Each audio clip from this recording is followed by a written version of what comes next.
He held the radio to his mouth and made sure every American on that mountain could hear him breathe. Then Dragan Kessler said calmly, like a man ordering coffee, "Kill the wounded one first. Let the others listen." A single shot cracked across the ridge. A young soldier screamed into a channel that was supposed to be secure, and Kessler laughed and told him to scream louder because nobody was coming. Before we go on, please take 1 second to subscribe to the channel and stay with this story all the way to the end. And leave a comment telling me what city you're watching from so I can see how far this story travels tonight. Sergeant Ethan Walker had been in the Army 11 years, and in all 11 years, he had never heard an enemy commander use his squad's own radio frequency to describe how he was going to kill them. That was the part that got him, not the mortars, not the 40-something rifles closing in from 3 sides. It was the voice. "Viper Squad," Kessler said in English. That was too clean, too patient. "You are 6. I counted 6. Do you want me to name them?" Specialist Danny Cho ripped the handset away from his ear like it had teeth. "Sergeant, he's on our push. He's on our push." "I heard him." "How is he on our push?" "I heard him, Cho." Walker's mind was already 3 steps ahead, and none of the steps were good. If Kessler had their frequency, Kessler had their comms plan. If Kessler had their comms plan, then somebody had handed it to him, and that meant this was not an ambush. This was an appointment. Somebody had marked the date on a calendar, and Viper Squad had walked into it carrying 60-pound rucks and thinking about breakfast. "Everybody down," Walker said. "Nobody shoots until I say." Corporal Mason Reed was flat behind a spine of rock with his rifle up and his jaw set. "They're moving, Sergeant. East side. That's a bounding element. They're not just sitting out there." "I see them. They're gonna wrap us." "I said I see them." Private Tyler Briggs was 20 years old, and this was his second real mission, and he was breathing like a man drowning in 3 inches of water. "Sergeant Walker, what do we do? What's the plan? What's the plan?" "Briggs?" "Yes, Sergeant." "Count to 4. "What?" "Count to 4 out loud now." 1, 2, 3, 4. "Again." 1, 2, 3, 4. "Better," Briggs swallowed. "Little bit. Good. Now put your safety off and stop asking me questions I don't have answers to yet." Sergeant Luis Ortega crawled up beside Walker, with his elbows dragging in the dirt and his voice low enough that only Walker got it. "Ethan, that mortar was ranged. First round, brother. They didn't walk it in. They already had the coordinates." Walker didn't answer. "You know what that means." "I know what it means." "Say it." "It means they knew where we'd be before we did." Ortega let out a breath. "Yeah." Doc Ruben Alvarez was already working, and Walker only realized it when he heard the sound of a medbag zipper, which was a sound that never meant anything good. "Who?" Walker said. "Reed. Reed's fine. Reed's talking." "Reed's talking because Reed's stubborn," Alvarez said. "Reed took a fragment through the outside of the thigh, and he's been sitting on it for 4 minutes like a coward instead of telling me." "I'm shooting," Reed said. "That's not being a coward, that's being useful." "You're leaking." "I'm leaking and shooting." "Reed."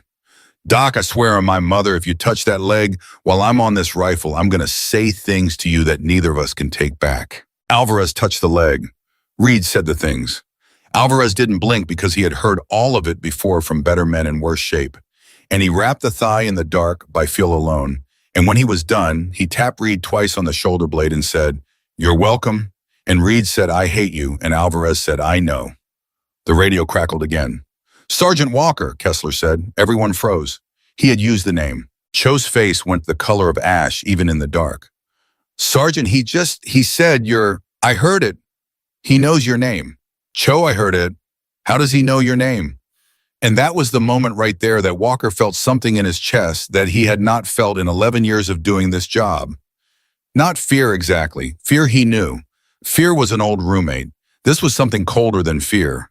This was the feeling of understanding that you have been sold. He keyed the handset. "Ethan," Ortega said. "Don't." "Why not?" "Because that's what he wants." "Yeah," Walker said, "but I want something too." He keyed it. "Whoever this is," Walker said, "you're on a United States military frequency. That's a mistake you're going to have a hard time explaining." A pause, then a soft, genuinely amused sound. You have a good voice, Kessler said. Calm, I respect that. Most men shout when they are already dead. We're not dead. No, Kessler agreed, not yet. You have, I think, 25 minutes, maybe 30 if the young one stops crying and starts shooting. Briggs's head snapped up like he'd been slapped.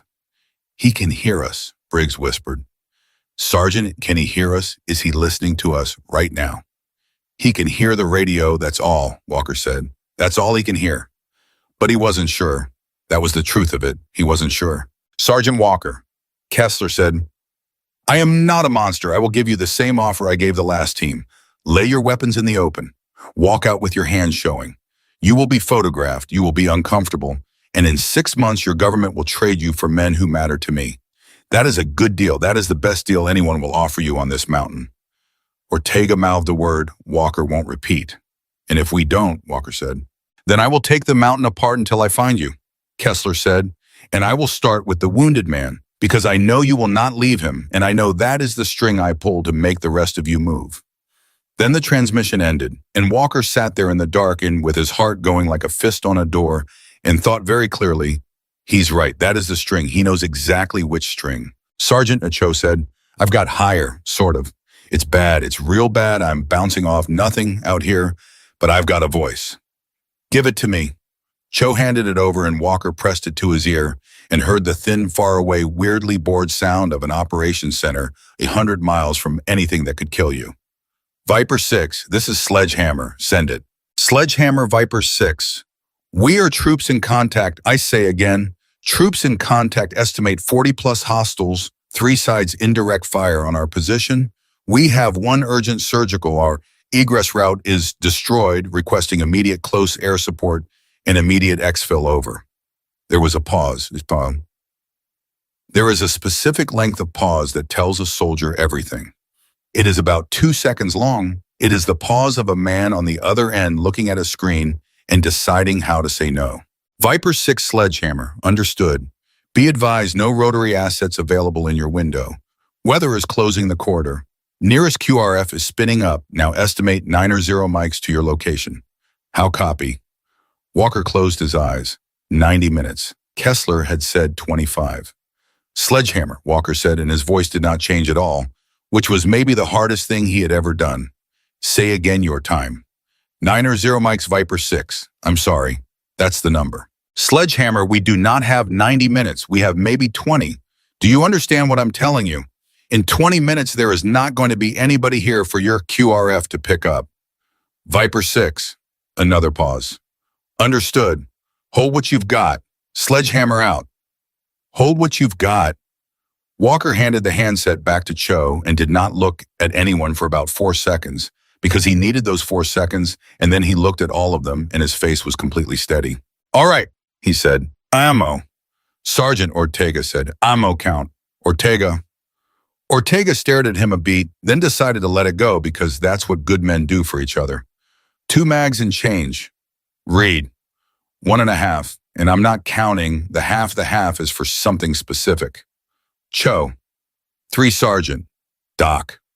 2, and a pistol I've never once fired at a human being in 9 years, and I'd like to keep that record. Briggs. Silence. Briggs. 4, Briggs said. His voice broke in the middle of the word. I've got 4, Sergeant. I've barely fired. I haven't been. I couldn't see anything to shoot at. I didn't want to waste it. Briggs, that's not a confession. That's a good answer. 4 is the best number anybody just said to me. Briggs made a sound that was almost a laugh, and it saved him, and Walker knew it saved him, and that was why he'd said it. All right, Walker said. Here's where we are. We are surrounded on 3. The 4th side is a drop. Nobody's walking down in the dark with a casualty. Our route out is gone. Air is gone. Help is 90 minutes away, and we've got 20. Anybody want to argue with any of that? Nobody did. Good, Walker said. Because none of it matters. Ortega turned his head. Say again. None of it matters, Walker said. Because there's only one question tonight, and it's not how do we win. It's how much do we cost them? And I want us to be expensive. I want us to be the most expensive 6 men Dragon Kessler ever tried to buy. Reed grinned in the dark, and it was an ugly grin, and Walker loved him for it. Now you're talking. Reed, you've got east. You don't move. You don't chase you. Let them come to about 40, and then you make it hurt. Cho West, same. Ortega, you're my eyes on the high side. If they get above us, we're done in 90 seconds. So you tell me the second you see anything on that shelf. Doc, you keep Reed's blood inside Reed. Briggs. Sergeant, you're on me. Sergeant, I don't. You're on me, Walker said. That's not a job. That's a promise. You stay where I can touch you. Briggs nodded so hard his helmet moved. And then the mountain came alive. It came in the way it always does all at once. Everything happening in the same second. Muzzle flashes stitched the dark from the east and the west at the same time, which meant Kessler was coordinated, which meant Kessler had trained these men. Rounds cracked off the rock a foot over Walker's head, and he felt the sting of stone chips across the back of his neck. Reed opened up in short control bursts, and Walker heard somebody out there start shouting in a language he didn't speak but understood perfectly, because the sound of a man who has just been shot is the same in every language on earth. Two down east, Reed called. They're not stopping. Because they're not supposed to stop, Ortega shouted. They're fixing us. Ethan, they're fixing us so the mortar can walk in. I know. If that mortar corrects, I know, Luis. The second mortar round came in, and it landed close enough that Walker felt the ground punch him in the chest, and his ears folded up into a high, thin whine. And through the whine, he heard Briggs screaming his name, and he realized he was on his back, looking at stars. And that was interesting, because a second ago he had been on his stomach. Sergeant Walker. I'm up. You're not up, you're on your back. Give me a second and I'll be up. Briggs grabbed his vest with both hands and hauled, and Walker came up, and he thought distantly, the kid's strong. I never noticed the kid was strong, and then he was back behind the rock, and his hearing was crawling back in through the whine, and the first thing it brought him was Kessler's voice on the radio again. That was close, Kessler said pleasantly. Was that close? Cho threw the handset into the dirt. Pick it up, Walker said. Sergeant, pick it up, Cho. He's talking because he wants us listening instead of shooting. But every second he talks, I learn something. Cho picked it up. Sergeant Walker, Kessler said. Your friend on the leg. How is he? Reed's head turned slowly. How does he know about my leg? Reed said. Nobody answered. How does he know about my leg, Sergeant? Walker looked out into the dark where 40 men were, and he felt that cold thing in his chest turn over again. Ortega, he said quietly, check the high shelf. I've been checking the high shelf. Check it again. Ortega swung his optic up, and there was a long silence. And then Ortega said in a voice that had gone completely flat, Ethan, there's a man on the shelf. He's not shooting. He's just sitting there. Observer, Walker said. He's been there the whole time. Yeah. He's been calling our position the whole time. That's how the first round was ranged. That's how he knows about Reed's leg. He's been watching us bleed for 11 minutes and telling that animal about it. Can you take him, Ortega settled. Ortega had been a good shot since he was 9 years old on his grandfather's land in New Mexico, and he did not miss things at 300 meters, and he did not miss this. The shape on the shelf went off the shelf. Observers down, Ortega said. And for one single second, Viper Squad had a good night. Then the radio said, in a tone of mild disappointment, you found Yusuf. That is fine, I have another one. Cho made a sound like he'd been hit. He's got another one, Cho said. He's got another one, Sergeant. They're all over the high ground. They have been up there the whole... Cho, we're not getting out of here. Cho, Sergeant, we are not getting out of here. And here's the thing that Walker would think about for the rest of his life, in kitchens and parking lots, and at 3 a.m. for years afterward. Danny Cho was right. Cho was not panicking. Cho was doing math. Cho was the smartest man in the squad, and he had run the numbers, and the numbers said no, and every man behind that rock knew it, and what Walker had to do in the next 2 seconds was not argue with the numbers. Yeah, Walker said, probably not. Everybody turned to look at him. Sergeant E. Briggs said, I'm not going to lie to you, Walker said. Not tonight, any other night, sure. Tonight, no. Cho's right. The math is bad. It's about as bad as math gets. Ortega closed his eyes. So here's what I want, Walker said. I want every one of you to decide something in the next 5 seconds, and I want you to decide it for yourselves, not for me.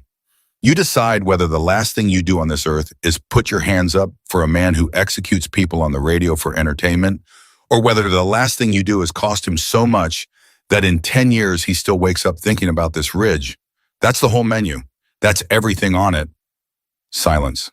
Then Reed said, I already picked. I picked when he shot the wounded one. Same, Ortega said. Same, Alvarez said, and then added, and I want the record to show I still haven't fired my pistol.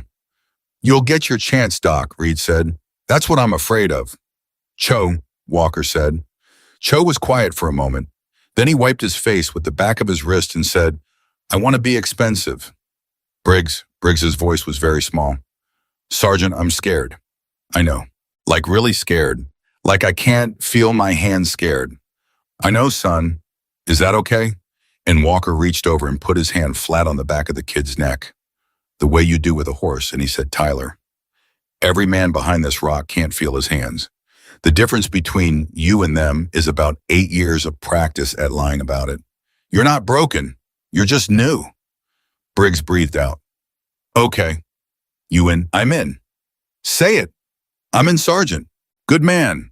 Walker took his hand back. Cho, beacon. Cho's head came up. Sergeant, emergency beacon, now. Sergeant, if I burn the beacon, that's it. That's the whole, I know what it is. That's the message that gets read out loud at brag, Cho said, and his voice cracked wide open on the word brag. That's the one they play for the families. That's not a call for help, Sergeant. That's a, I know exactly what it is, Danny. Cho stared at him. Then Cho reached into his kit and his hands were shaking so badly it took him 3 tries and he armed it. What do I send? Cho whispered. Walker thought about all the things he could send. He thought about grid coordinates and enemy strength and disposition and all the clean professional language they'd taught him in schoolhouses with air conditioning. And then he thought about the fact that in 19 minutes, some kid in an ops center was going to read this out loud, and 30 years after that, some other kid was going to find it in an archive. And he decided that whatever he sent was going to be true. Send this, Walker said. Viper Squad, critical situation, we're not making it out. Cho looked up. Sergeant, send it. Sergeant, please let me put something else. Let me put. Danny. Walker's voice was gentle. Send it. Cho sent it. And the little light on the beacon went from red to green to nothing, and the signal went up off that mountain into the dark, and every man behind that rock understood in the same instant what they had just done. They had just told the United States of America where to look for their bodies. Nobody said anything for about 4 seconds. Then Ortega said quietly, Hey, Ethan. Yeah. Tell my kid I wasn't scared. Tell him yourself. Ethan. Luis, I'm not doing that. Ask me for anything else and it's yours, not that.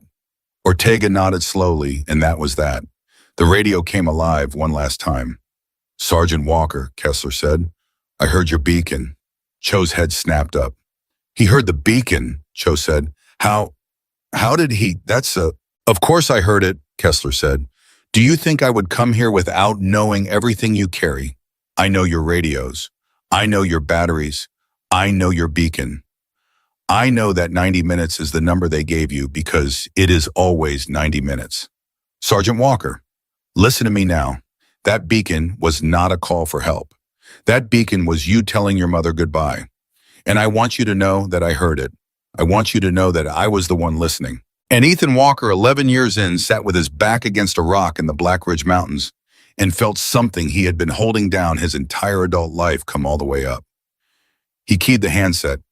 Say my name again, Walker said. What? You keep saying my name like it's a card you're playing. Say it again, a pause, then amused Sergeant Ethan Walk. Good, Walker said. Now you'll remember it. He dropped the handset. Everybody, he said, weapons free, let's be expensive.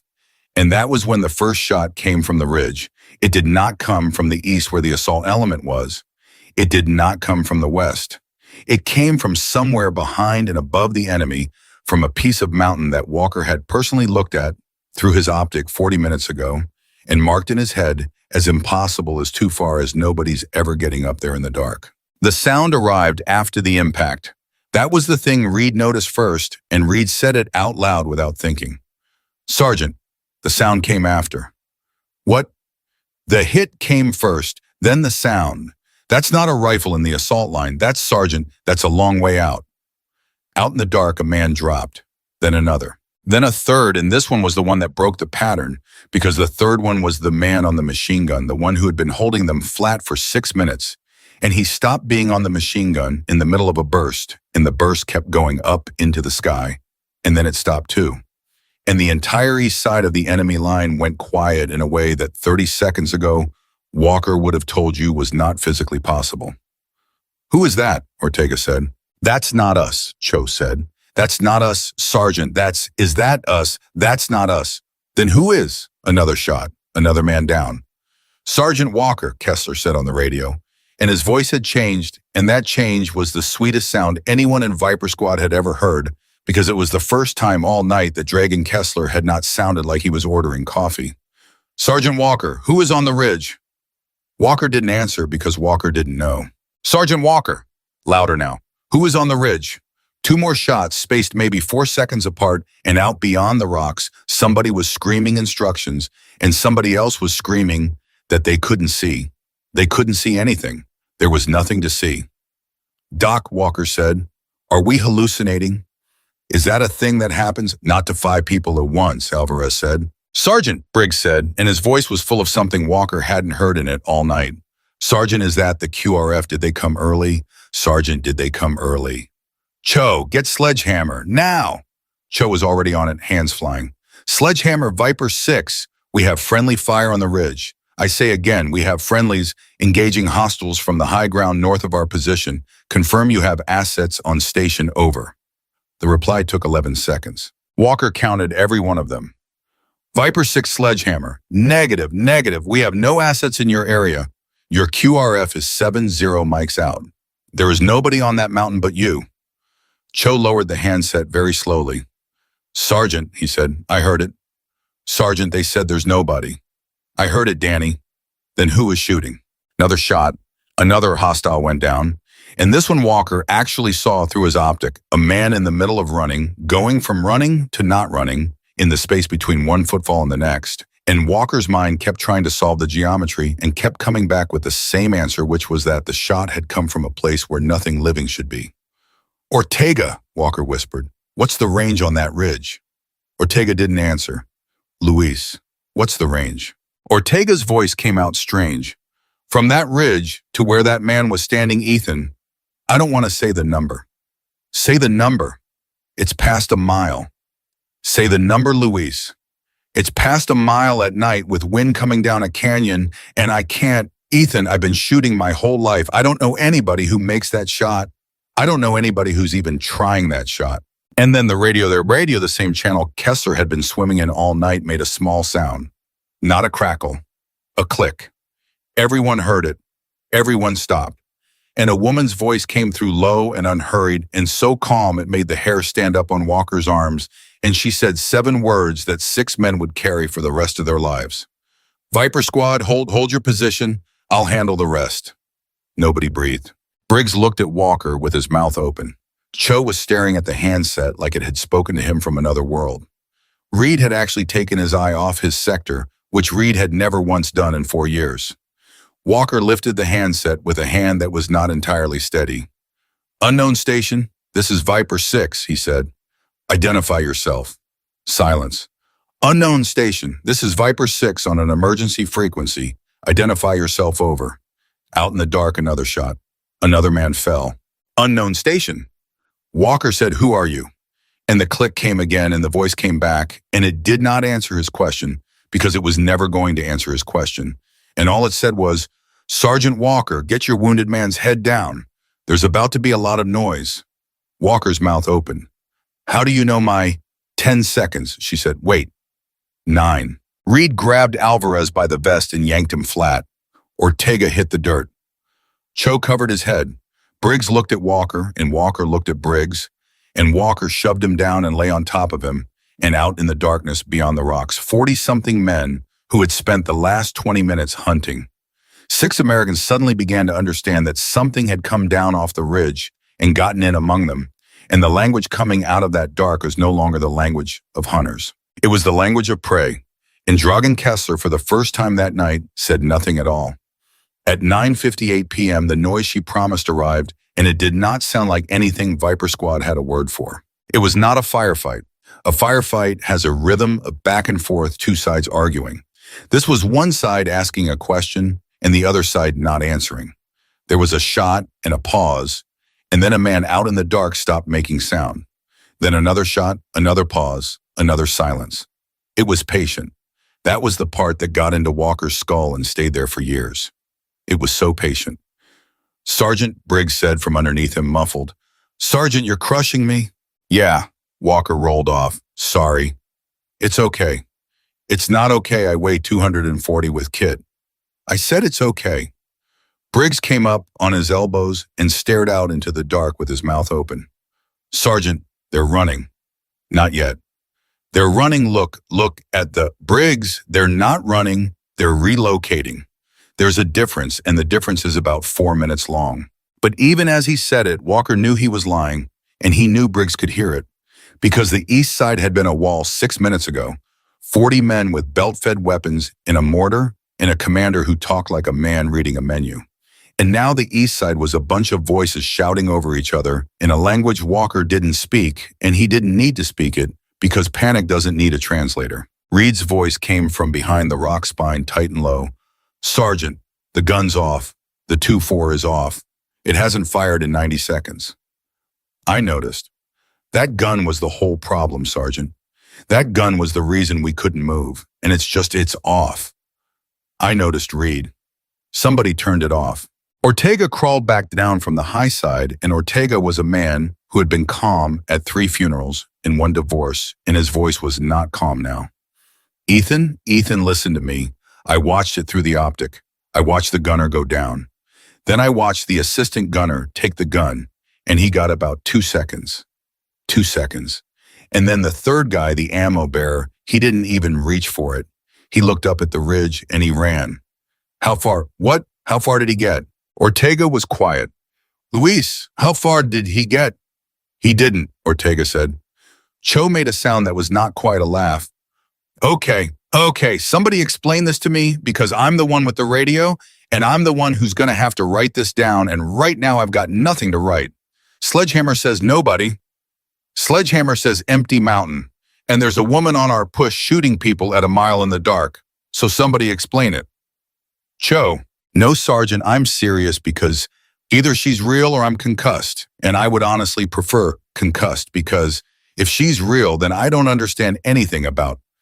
"Cho," Walker put a hand on the back of his neck. "Breathe." "I'm breathing." "You're talking. That's different." At 10:01 p.m., the radio clicked. Every man in that hole went still, like somebody had thrown a switch, because the click was hers. Kessler's transmissions came in hot heavy on the front, a man leaning into the mic because he wanted you to feel him. Hers came in with almost nothing, just a click and then a voice that sounded like it was already halfway through a thought. "Viper 6, your east is open, not clear." "Open, there's a difference." Walker keyed up. "Unknown station identified. Your wounded man, right leg or left? Identify yourself." "Sergeant, I'm going to keep asking questions, and you're going to keep asking me when I'm not going to answer, and every second we do that is a second I'm not shooting. Right leg or left?" Reed answered before Walker could stop him. "Right," he half shouted. "Outside upper third. It's through and through. Tell her it's through and through." Walker looked at him. "What?" Reed said. "She asked." Walker keyed. "Right leg, through and through. Doc's got a pressure dressing on it." "Can he walk?" "He can walk," Reed said. "He can limp," Alvarez said. "Fast, for maybe 400 meters. Then he's a wheelbarrow." Walker relayed it. There was a pause of about 2 seconds. 400 is enough," she said. "Don't move yet." And then the click, and she was gone, and Cho stared at the handset and said, Did she just do a casualty assessment, Sergeant? She just did a 9-line off 2 questions." "I know. That's not a shooter, Sergeant. Shooters don't ask about the leg. Shooters ask about the wind."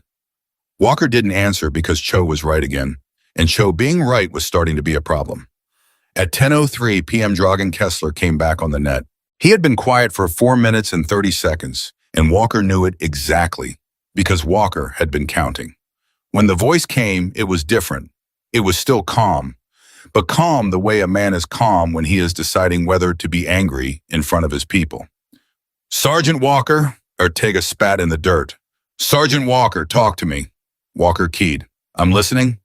Who is on the ridge? You keep asking me that because you keep not answering, and I am beginning to think that is not a tactic. I am beginning to think you do not know. A pause. That is worse for me, you understand. That is much worse for me. You want to know something funny? Tell me. 20 minutes ago, you told me exactly how tonight was going to go. Minute by minute. You had it all laid out. Walker let a beat pass. How's the schedule? The silence on the other end went on long enough that Reed started grinning again. I'm going to make you an offer, Kessler said. You already made one. A different one. This is not for you. This is for anyone listening on this channel.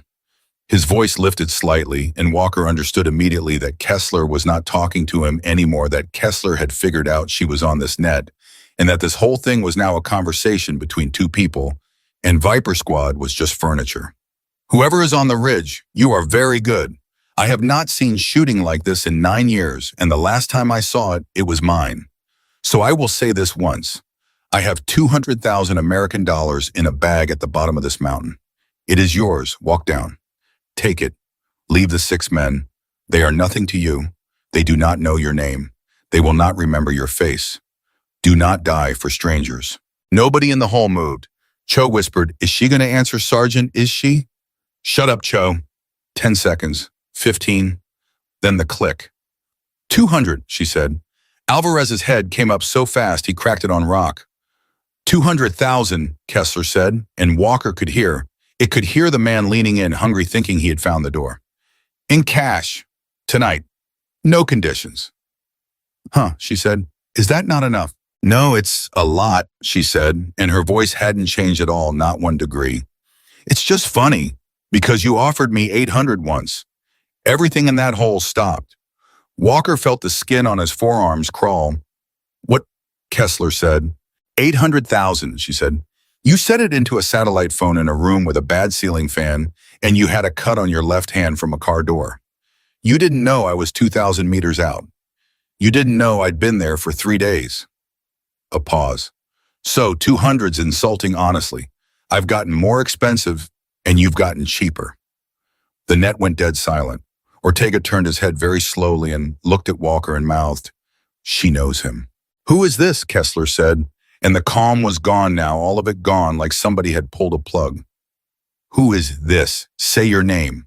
Click. Gone. She hung up on him, Briggs said in a voice of pure religious awe. Sergeant, she hung up on him. Yeah, she's done this before.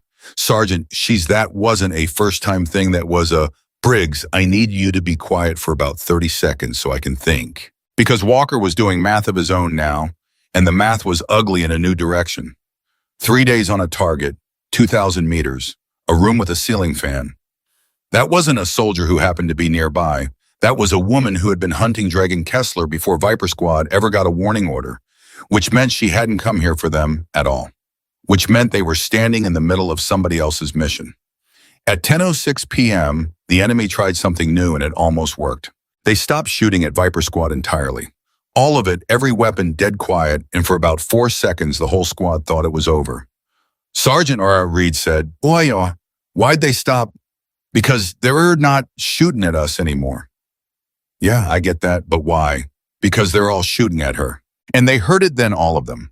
The direction of the war changed. Every muzzle on that mountain swung north and started hammering the ridgeline, a wall of fire going up at rock, an ocean of ammunition thrown at a hillside by men who had no idea where she was and were hoping volume would do what aim couldn't. That's Sergeant. That's everything they have, Cho said. That's every gun. Nobody survives that. Nobody survives that. That's look at it. Ortega. On it. Ortega had his optic up on the ridge. I can't. There's too much dust. I can't see anything. I can't. Walker keyed the handset. Ridge, this is Viper 6. You've got every weapon on that mountain coming at you. Get off that line. Get off it now. Nothing. Ridge, acknowledge. Nothing. Sergeant, Briggs said, and his voice was cracking. Sergeant, tell her again. Tell her again. Ridge, this is Viper 6. If you can hear me, break contact. I say again, break. And that was when Walker understood what she'd done, because the fire coming off the enemy line was pouring into a piece of rock 500 meters east of where the shots had been coming from, and out beyond all of it, from somewhere completely different, from a place that made no sense at all. A single shot went off, and the loudest gun on the mountain stopped talking. Ortega laughed out loud. It just came out of him. She moved, he said. Ethan. She let them shoot her old hide. She was gone before the first round hit. She's been gone the whole time. How long would it take to move that far, in the dark, with 40 guns looking for you? Ortega's laugh died. Ethan, you don't move that far. Not in that time. Not with the rifle that size. That's not a thing people do. So how'd she do it? I don't know. Guess. I don't want to guess. Luis. Ortega lowered the optic and looked at him, and there was something in his face that Walker had never seen on Luis Ortega in 9 years of standing next to him. Ethan, I think she was already there. I think she picked that second hide before the first shot. I think she's been up there for hours. I think she watched us walk in. At 10:09 p.m., the radio clicked. Viper 6, time to move. Walker keyed. Say your target and grid will support. You won't. Your east is open for about 90 seconds. There's a draw 30 meters off your 2 o'clock. It drops about 4 feet. You can't see it from where you're lying, and neither can they. Take it. Go 200 meters. Stop at the dead tree. Ridge my wounded. Right leg through and through. 400 meters of limp, I know. 200's inside his budget. Go. Walker looked around the hole. 5 faces looking back at him. Sergeant, Cho said quietly, we don't know who she is. No. She could be walking us into something. She could. Sledgehammer says there's nobody on that mountain. I heard Sledgehammer. So what do we do? And Walker thought about Kessler's voice saying, kill the wounded one first, and he thought about the beacon light going green, and he made a decision that he would defend in a room full of colonels 11 days later. We do what she says. Sergeant, Cho, in the last 11 minutes, that voice has turned off a machine gun that had us pinned, killed an observer we didn't know existed, made 40 guys waste half their ammo shooting at a rock, and asked about Reed's leg. Kessler asked about Reed's leg too. You know the difference. Cho waited.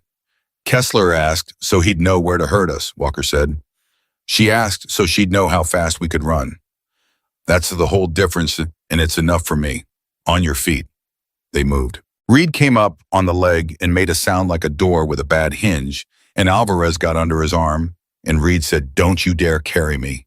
And Alvarez said, I'm not carrying you. I'm walking near you aggressively. And Reed laughed, and it turned into a curse halfway through. The draw was exactly where she said it was. 4 feet deep, invisible from the hole. Walker had been lying 26 meters from it for 20 minutes and had never seen it, and he'd had 11 years of training in seeing exactly that kind of thing. Sergeant, Briggs whispered, moving behind him, how did she know that was here? Move. But how did she, Briggs, move? They made 100 meters, 150. Somewhere behind them, the enemy was still working the ridge over with everything they had, and Walker could hear a man out there screaming orders that nobody was following. At 10:12 p.m., the draw ran out, and Ortega on point put his fist up, and everyone stopped, and Ortega turned around with his face absolutely white.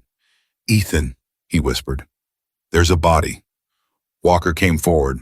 There was a man in the bottom of the draw with a rifle across his chest and a radio still clipped to his shoulder and his eyes open at the sky, and he had been dead for a while, long enough that he was cold, and there was a single entry wound under his jaw. That's not from tonight, Ortega said. Ethan, look at him. That's not from tonight. How long? Hours, 3, 4, maybe more. Cho crouched by the man's radio and his hands were shaking. Sergeant, this is a security element. This guy was sitting in this draw as a blocking position. He looked up. Sergeant, this draw was covered. This was a kill zone. If this guy was alive right now, we'd have walked straight into... I know. She killed him before the ambush started. I know, Danny. Sergeant, that means she was already fighting. Before the first mortar, she was already... Cho. Walker's voice was very quiet. I know. And there it was. The thing that had been sitting in the back of his skull for 11 minutes finally came all the way forward and sat down. She hadn't heard their beacon and come running. There'd been no time for that. She had been on this mountain killing men in the dark, opening a door for them before Viper Squad ever knew they were in trouble, which meant she knew the ambush was coming, which meant somebody had told her, which meant somebody knew. At 10:14 p.m., they reached the dead tree, and Walker put everyone down and keyed the handset with a hand that had gone strangely steady. Ridge, Viper 6. You're late. There was a body in the draw. Yes, he'd been dead for hours. Yes. Ridge, Walker closed his eyes. How long have you been on this mountain? A pause. It was the first pause she had taken all night, and it was maybe a second and a half long, and Walker heard everything in it. Long enough, she said. That's not an answer, Babam. It's the one you're getting. Ridge, I have 6 men who just watched a machine gun go quiet from a mile away, and I need to tell them something. So I'm asking you a question, and I'd like the truth. Did you know we were walking into this silence? Did you know? Click. Sergeant Walker, she said. How long were you on the ground before the first mortar? About 11 hours. How many hours before that did you get the tasking? 36. And in 36 hours, nobody asked why a 6-man recon team was being sent to look at a road that a satellite could look at for free. Walker didn't answer. Sergeant, I'm not asking to be cruel. I'm asking because you're going to ask this later in a room by people who already know the answer. So start thinking about it now. Ridge, your frequency was sold, she said. Nobody in that group breathed. Say again, Walker said. Your primary and your alternate and your beacon protocol. Sold 6 days ago. That's why he's on your push. That's why he knew 90 minutes was your number. That's why the first mortar round was on target instead of near it. Sergeant, he didn't ambush you. He was giving you. Cho sat down. Just sat down in the dirt like his legs had quit. Who? Walker said. I don't know yet. You're lying. I'm not. Ridge, if you know the frequency was sold, you know who sold it. I know it was sold because I have been listening to that man's transmissions for 6 days and I heard him pay for it, she said. I heard the number. I heard him laugh about it. What I did not hear was a name because the man he was talking to was not stupid enough to use one. A pause. And Sergeant, you're going to want that name. You're going to want it more than you have ever wanted anything. But you're not getting it tonight because tonight you have a different job. Which is what? Living, she said. You'd be amazed how much that annoys people. At 10:17 p.m., Dragan Kessler stopped being embarrassed and started being smart. And that was when the night got worse. The first thing he did was stop talking on the radio. That was how Walker knew. 20 minutes of a man who couldn't shut up, and then nothing, total silence on the push. And Walker had been a soldier long enough to know that a bad man who stops talking is a bad man who has started working. He's off the net, Cho said. Sergeant, he's off the net. Yeah, that's good, right? No. The second thing Kessler did was split his force, and Ortega called it from the high side within 90 seconds. Ethan, they're breaking into elements. 3, no 4, they're going wide. Wide where? Everywhere. They're not coming at us. Ethan, they're going up. They're all going up the north face. All of them. Most of them. 30, 35. They're leaving maybe 6 on us. Ortega lowered the optic. They've given up on us. Ethan, they don't care about us anymore. They're going after her. Alvarez said what everybody was thinking. 35 guys against 1. Yeah. On her ground, Reed said. It doesn't matter whose ground it is, Ortega said. Reed, 35 guys walking a line up a hill. That's not a fight anymore. That's a broom. You don't shoot your way out of a broom. You don't. There's not enough bullets in the world. And then Briggs, who had said almost nothing for 10 minutes, said, so we help her. Everyone turned. What? Ortega said. We help her. Briggs's voice was shaking and it did not stop him. She's got 35 guys coming and she's by herself. We've got 5 rifles and a pistol. Doc's never fired, so we help her. Briggs, Ortega said, we have 11 magazines in this entire group. Okay. Okay, kid, that's not. So we've got 11 magazines and she's got nothing but herself, Briggs said. How is that a reason to sit here? Nobody had anything to say to that. Walker looked at the kid for about 3 seconds. Then he keyed the handset. Ridge? You've got 30 plus coming up your north face in 4 elements. I see them. We're going to make some noise.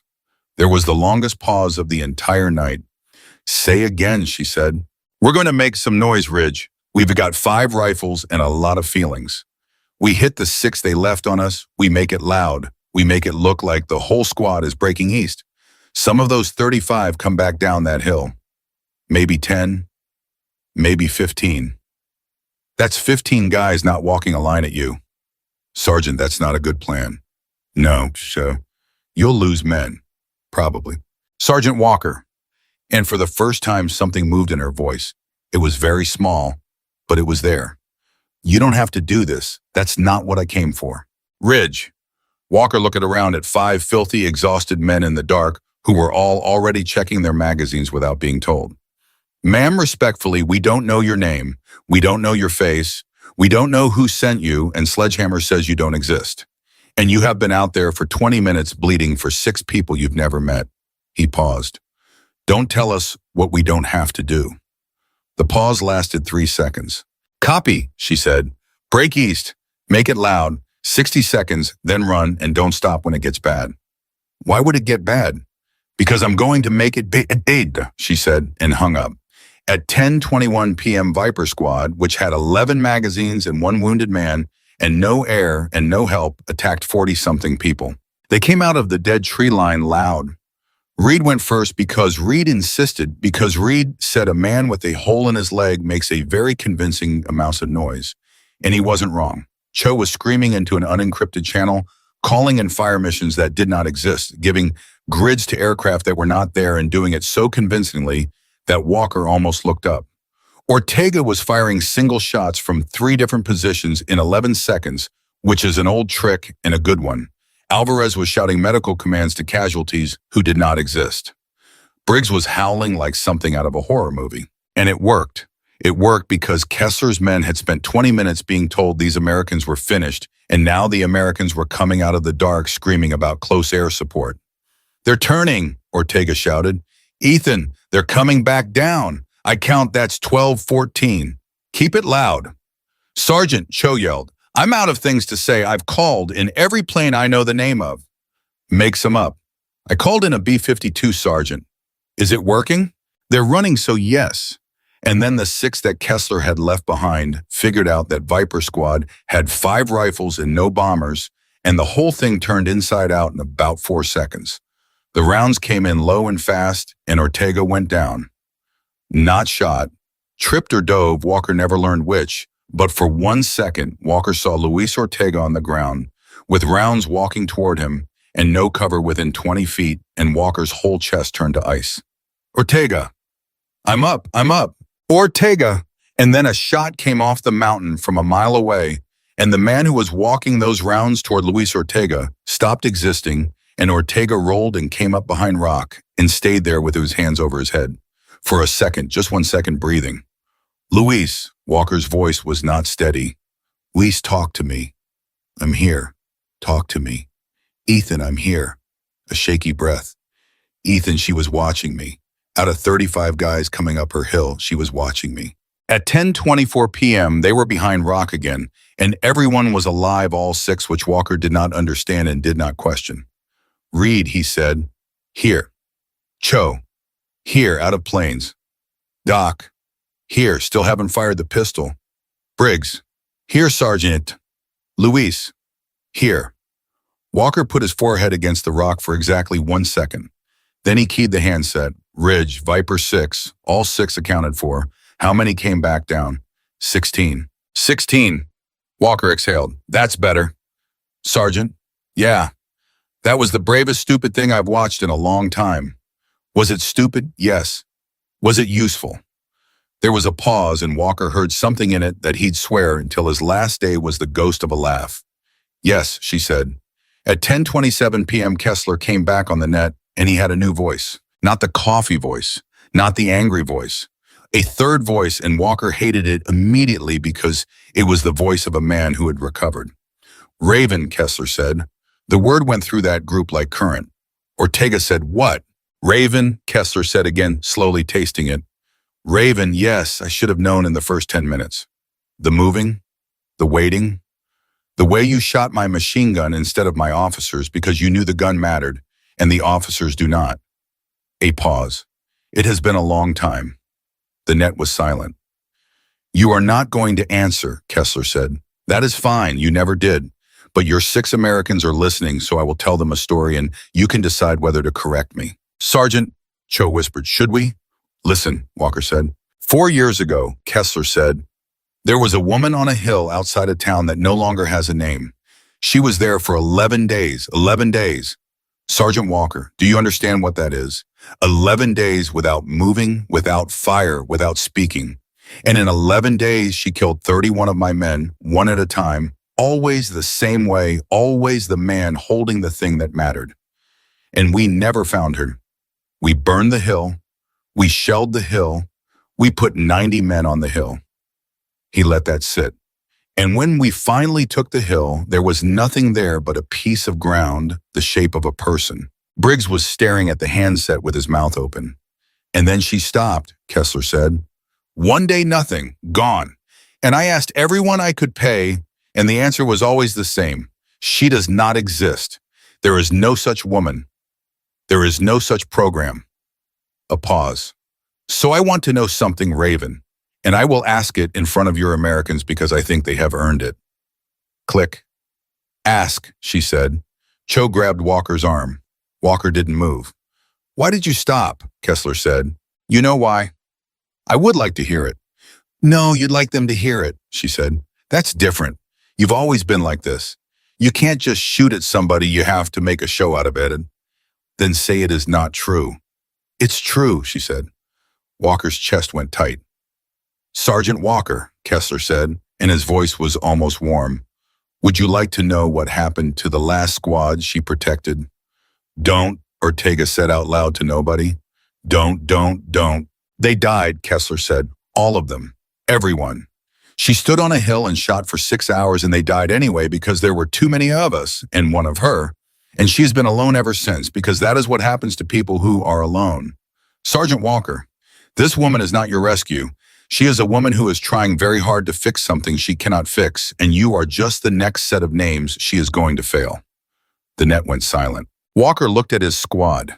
5 faces, nobody moving. Ridge, Walker said quietly, is that true? Nothing. Ridge, this is Viper 6. Is it true? The click came, and when her voice came back, it was exactly as calm as it had been all night, and somehow that was the worst part. 9, she said. Not all of them. 9 of 11. Nobody said anything. Their names were Bell Marchetti, Okafor Cruz, Vandermeer Stiles, Rhodes Petrosian, and Hale, she said. Hale was 19. And I've said their names out loud every day for 4 years, so if he thought that was going to do something to me, it isn't. A pause. Sergeant Walker, I need you to hear the actual point because he's not wrong about the facts, and he's completely wrong about the meaning. Go ahead. The point isn't that I failed them, she said. The point is that I was the only one who came. Nobody else was ever coming. Not for them, not for you. A pause. You sent a beacon tonight. You know what that beacon does? It tells a room full of good people where to find you afterward. That's all. That's the whole system.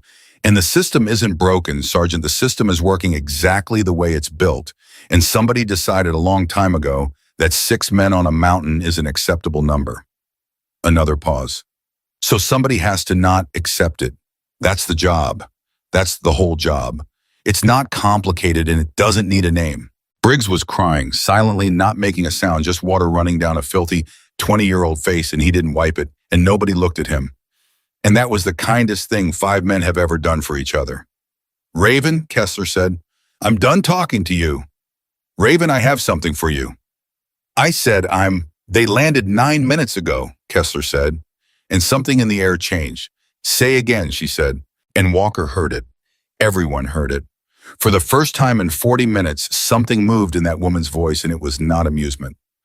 A helicopter came in on the South Saddle 9 minutes ago, Kessler said, while you were saving Sergeant Ortega from a man who was about to kill him. That was a good shot, by the way. That was a beautiful shot. It cost you 3 seconds of not looking south. A pause. Do you know who is on that helicopter? Silence. Say the name, Kessler said. Marek, she said. Marek, Kessler agreed. And 2 spotters and a team of 8 in thermal. You cannot beat, and a man who has spent 4 years reading everything there is to read about a woman on a hill outside a town that no longer has a name. Raven, he has your file. He has your habits. He knows you move left. He knows you go high before you go long. He knows you take the gun before the officer. Kessler's voice dropped. You have been hunting on this mountain all night, and it has been very impressive, and now I am going to sit down and watch you get hunted. The net went dead. At 10:33 p.m., nobody in Viper Squad said a word for 11 seconds. Then Cho whispered, Ridge, nothing. Ridge, this is Viper 5, do you copy? Nothing. Sergeant? Cho's voice was climbing. Sergeant, she's not answering. I see that. Ridge, Viper 5, do you? Cho, put it down. Sergeant, she's not. Danny, put it down. She's not answering because she's moving. If she's moving, she's alive. The second you hear her again is the second she's stopped. And Danny, right now, I do not want her to stop. Reed said from the dark, Sergeant? Yeah. That man on the helicopter. Marek. Reed shifted his leg and hissed. Kessler said he's got her file. I heard. How does a guy like that get a file on a woman who doesn't exist? And there it was. Walker sat in the dirt with his back against rock and felt the whole night finally arrange itself into a shape, and the shape was so ugly he had to sit with it for a second before he could look at it straight. Say it, Sergeant, Ortega said quietly. Somebody sold our frequency 6 days ago, Walker said. Yeah, and somebody put a counter-sniper team on a helicopter and flew it to this specific mountain on this specific night. Yeah. Luis, nobody flies a team here on a guess. That's not a reaction. 9 minutes ago, that bird landed. That means it launched 30, 40 minutes ago. That means it launched while we were still pinned in the first hole. Walker's voice went very flat. Kessler didn't call for Marek tonight. Marek was already coming. Marek was part of the plan before we ever stepped off. Cho made a small, broken sound. Sergeant, he said. Then we weren't the target. No, we were the bait. Yeah, Walker said. Somebody sold 6 Americans to a warlord to make sure she'd come. Because they knew she'd come. They knew she always comes. Nobody spoke. At 10:36 p.m., Cho's radio came alive with a voice that was not Kessler and was not Raven. Viper 6, this is Sledgehammer Actual. Cho's head snapped up. Sergeant, that's not the same guy. That's a different. Walker took the handset. Sledgehammer Actual Viper 6. Viper 6, be advised, your QRF is now 40 mics out. Confirm your status. Sledgehammer Actual Viper 6, all 6 accounted for 1 urgent surgical stable. We are, be advised, we have friendly support on the North Ridge, unknown call sign, unknown affiliation. She has engaged and destroyed multiple hostile positions. She is currently being hunted by an inserted counter-sniper element. We need Viper 6.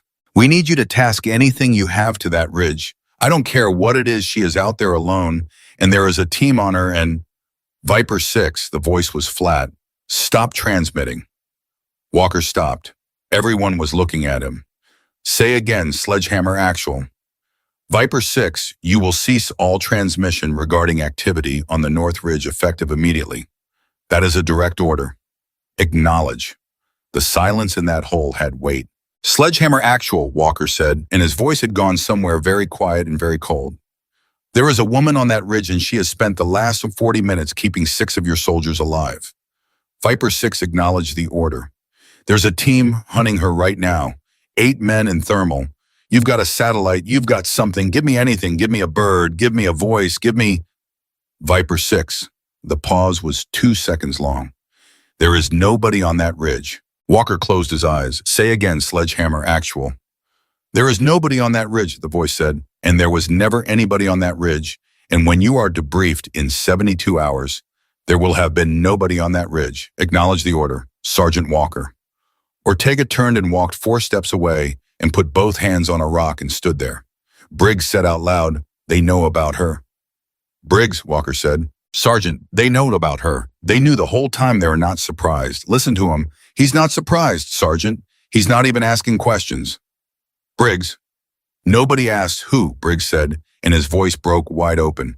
Sergeant, we told them there's a mystery sniper on the mountain, and nobody asked who. Nobody said what.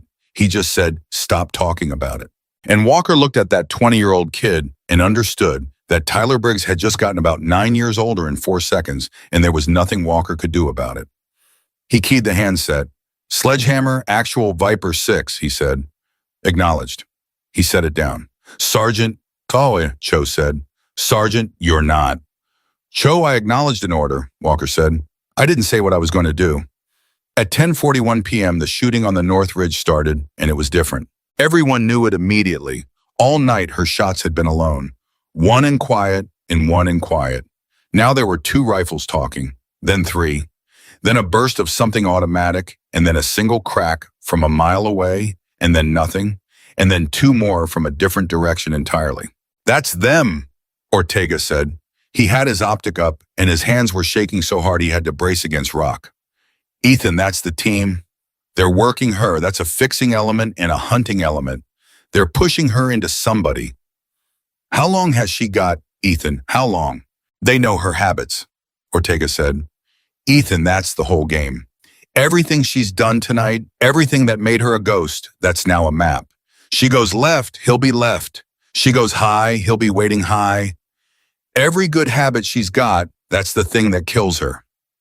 The shooting stopped. Completely. For 9 seconds, there was nothing on that mountain at all. Not a shot, not a voice, nothing. Ridge, Cho said into the handset. Ridge, this is Viper 5, do you copy? Nothing. Ridge Viper 5, please respond. Nothing, Briggs said. Sergeant. Wait. Sergeant, she's not. Wait. 12 seconds. 15. And then the click came. And when her voice came through, it was the first time all night that Ethan Walker heard her breathe. Viper 6, she said, and there was something wrong with it, something low and tight and unlike everything she had been for 45 minutes.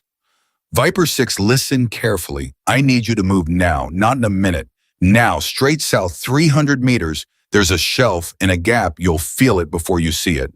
Go through the gap and keep going, and do not stop and do not look back at this ridge for any reason. Ridge, what's your status? Sergeant, move. Ridge, say your status. Viper 6, a breath. He's good. He's better than the file said. Walker's hand tightened on the handset. Ridge, we're not leaving you on that mountain. Sergeant Walker? I said we're not leaving you. Sergeant Walker, in about 2 minutes, I'm going to have to do something, and I need to know you're not in the blast, she said. And then she said the thing that stopped the heart of every man in that hole, because I only get to do it once. At 10:43 p.m., Ethan Walker said the word no into a radio for the first time in 11 years of soldiering. Negative, Ridge. Sergeant, I said negative. Say your status. Sergeant Walker, you are wasting the only thing I have left, and it isn't ammunition. It's about 90 seconds.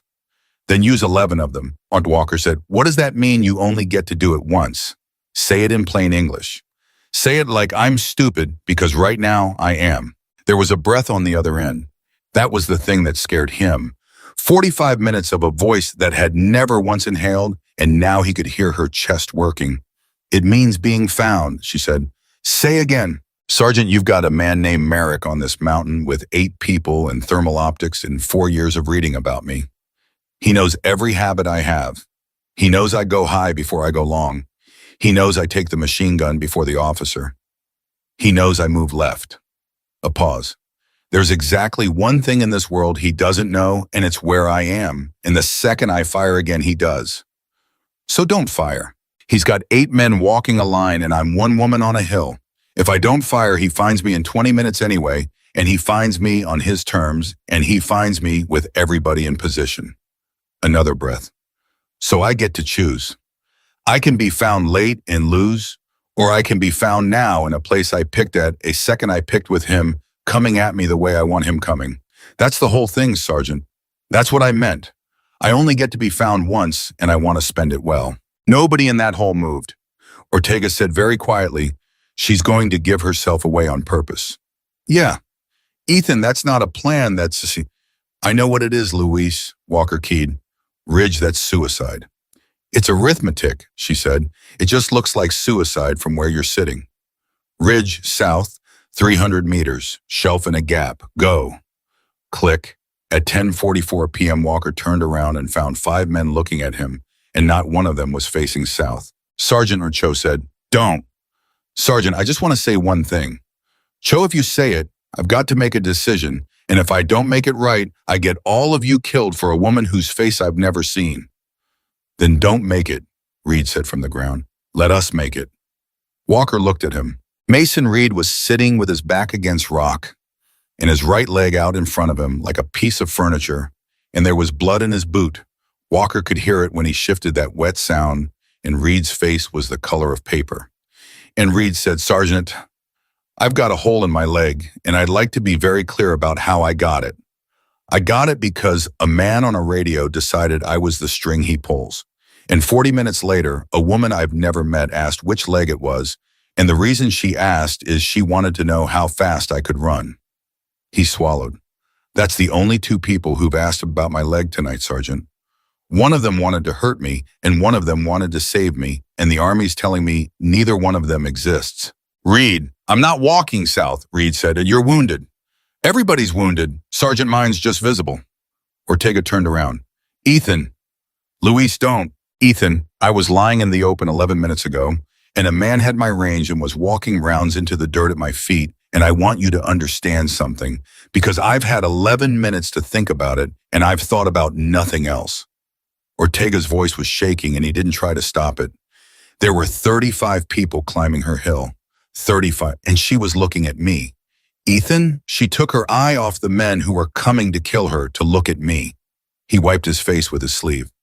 I've got a kid. He's 7, and that woman spent 3 seconds of her life on me, and it might be the 3 seconds that cost her the whole thing, and you want me to walk south.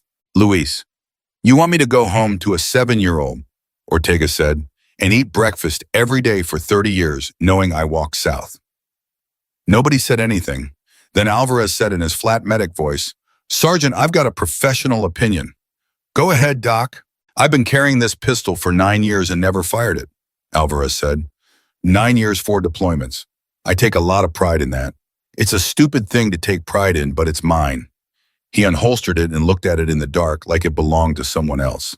And I've decided I'd rather lose that than sit 300 meters south listening to somebody die in a place I could have walked to. Doc, that's my professional opinion, Alvarez said, medically. Briggs didn't say anything at all. He just checked his magazine and got up on a knee facing north, and somehow that was louder than any of them. Walker stood there for 4 seconds. Then he said, All right. Cho let out a breath like he'd been holding it since Tuesday. But we do it my way, Walker said. And my way starts with everybody understanding exactly what we're doing. We are disobeying a direct order from a field-grade officer on a recorded channel. There is a recording. Somebody in an air-conditioned room is going to play it back.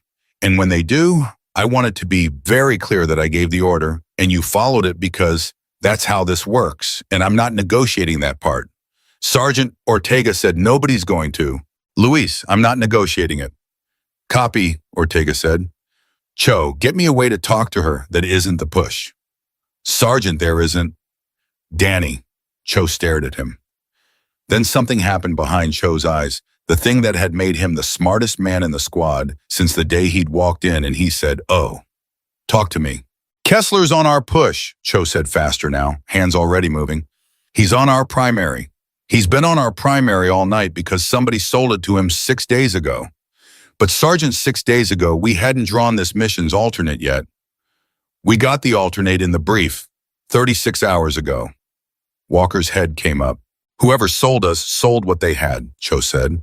They sold what was on the books. The alternate got issued in a room with 8 people in it 36 hours ago, and if the seller wasn't in that room, then he's not on the alternate. He's not on the alternate, Cho said. How fast? 90 seconds. You've got 40. At 10:47 p.m., a new voice came onto the primary, and it was so quiet and so pleasant that Briggs actually turned his head like somebody had walked up behind him. Good evening, the voice said. Nobody breathed. My name is Marek. I don't expect that to mean anything to the Americans, and I'm not going to waste your time. Sergeant Walker, you've had a difficult night. I'd like you to know that I have no orders regarding you. None. You're not my task. If you walk south right now, I will not follow you, and neither will anyone under my control. You have my word for whatever a stranger's word is worth at 11 o'clock at night. Reed mouthed, what? I'm here for one person, Mark said, and she knows it. Walker didn't key up. He let it run. Raven, Mark said, silence. Raven, you can hear me. You've been on this net all night, which was sloppy, which is not like you, and I've been thinking about why for about 20 minutes. A pause. I think you wanted them to hear you. I think after 4 years, you wanted somebody to hear your voice. That's not a criticism. That's the most human thing you've ever done. Ortega whispered, God, I hate this guy. I'd like to tell you something before we start, Mark said. I want to be honest because there won't be another chance, and I've never lied to you. Click? Then don't start, she said. Every man in that hole flinched, not at her words, at the sound of her, because she had answered him inside half a second, and she had not answered Kessler for 4 minutes. Walker's whole body went cold. She knows him, Cho breathed. Sergeant, she knows him. Hello, Marek said, and there was something awful in how gentle it was. You sound tired. You sound the same. I am the same. That was always the problem with me. A pause. Do you want to say it, or should I? You'll say it either way. I graded you, Marek said. Walker felt the ground move. Sergeant Walker. Marek went on conversational. Since you're listening, let me help you understand your night. The file Kessler mentioned. The file that says she moves left and goes high before she goes long. He seems to think I obtained that file. A soft sound. I wrote it. I sat in a room in a country I won't name, but moved. You were the best I ever saw, Mark said. I want that on the record. Whatever this net is, whoever is recording it, I want it on the record. Marek. Yes. Stop talking. I don't think I will, he said. I think I've earned about 4 minutes. At 10:49 p.m., Cho grabbed Walker's arm so hard it left a mark. Sergeant, alternates up. She's on it. She's already on it. Sergeant, I didn't call her. Cho's face was white. I keyed it up and she was already there. She's been sitting on our alternate this whole time. She's been listening to us on a frequency we drew 36 hours ago in a locked room. Walker took the second handset and the world got very simple. Ridge. Sergeant. Her voice on this channel was different. Closer. No performance in it at all. You didn't go south? No. That's a mistake. Ridge, listen to me. He wrote your file. I know. He knows how you think. Sergeant, he taught me how to think. Then how do you? Because he wrote it 4 years ago, she said, and I've spent 4 years reading it too. Walker stopped. Say again. I got a copy, she said. Don't ask how. 41 pages. Every habit I had at 23 in his handwriting with his margin notes, and one of them says she goes left under pressure, and she doesn't know she does it. A pause. Sergeant, do you understand what a gift that is? Do you understand what you could do with a document that tells you exactly what a man believes about you? Ortega, listening in, made a sound like he'd been punched. Ethan, he said. Ethan, that's, oh my God. What? She's been going left all night. Ortega grabbed Walker's shoulder, every single move. The hide swap, the way she came off the ridge. She's been left for 50 minutes. Ethan, she's been showing him the file. Walker keyed. Ridge, confirm. Sergeant, I don't have time to confirm things. Confirm it anyway. A pause of about a second. 50 minutes ago, she said, I decided that the most valuable thing on this mountain wasn't a rifle. It was 41 pages of a very smart man being completely certain about a 23-year-old girl who doesn't exist anymore. A breath. So I've been feeding him. Every move, everything he'd expect. I have been the best student he ever had for 50 straight minutes. And then I go right, she said. At 10:51 p.m. she fired, and the whole mountain heard where she was. It was not a good shot. That was what shocked Ortega more than anything else in the entire night, and he said it out loud with his optics still up. She missed. What? Ethan, she missed. She fired at a spotter on the shoulder and she missed by 2 feet, and I watched it hit rock. Ortega's voice climbed. She doesn't miss. She has not missed once tonight, not once, not at a mile, and she just missed a man at 600 meters. Ortega, that wasn't a miss. Ethan. That was a phone call, Walker said.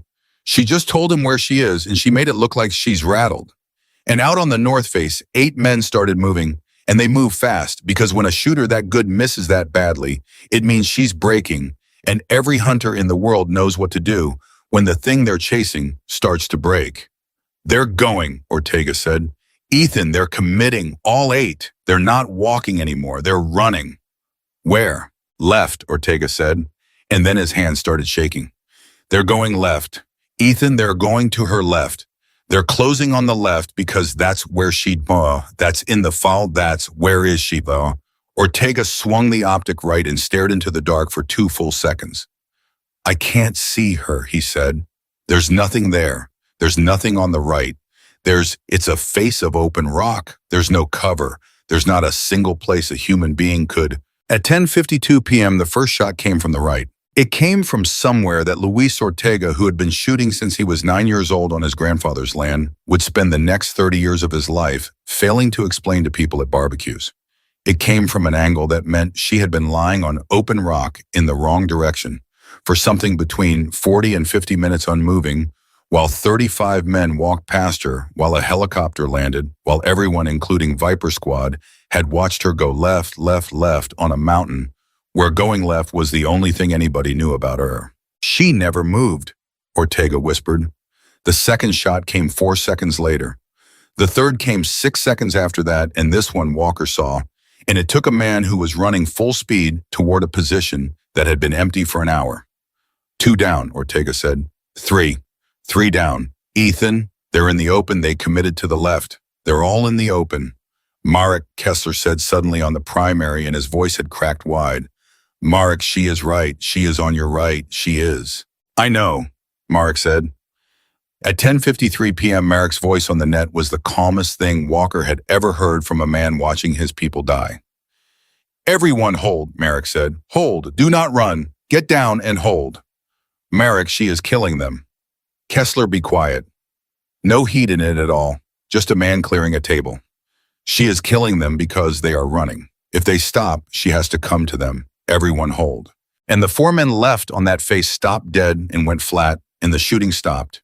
And out there in the dark, 8 had become 4 in about 19 seconds. Then Marek said, that was beautiful. Click. Don't, she said. No, I mean it. I've thought about you for 4 years, and I never saw it. A pause. You went right, and you did not move for an hour. Do you know what that costs a person?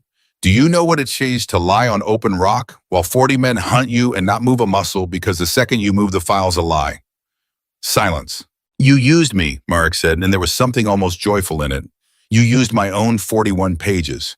You've been standing on my report all night like it's a rifle rest. Marek, you are better than I graded you, he said. I want to amend the score. Marek stopped.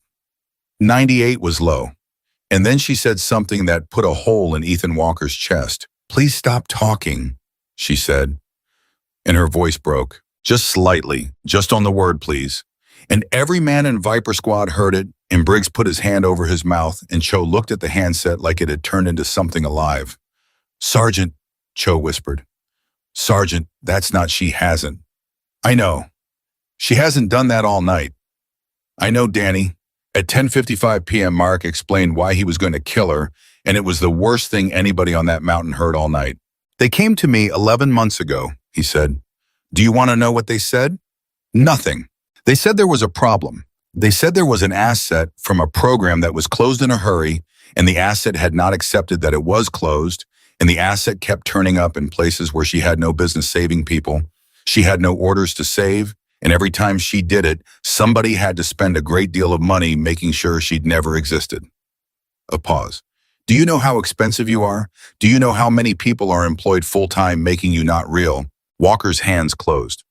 They said it had become unsustainable, Marek said. That was the word, unsustainable. And they said, who understands her? And a name came up because a name always comes up because I signed the last page. Marek. So I'll ask you the same question I asked them, he said. Why not just let her stop? She's not hurting anyone. And they said that's the problem. She can't stop. She's proven she can't stop. She will keep answering beacons until one of them is a trap. He let it sit. And I said then, don't set a trap. And they said, a pause. And they said, we already did. The silence on that mountain was total.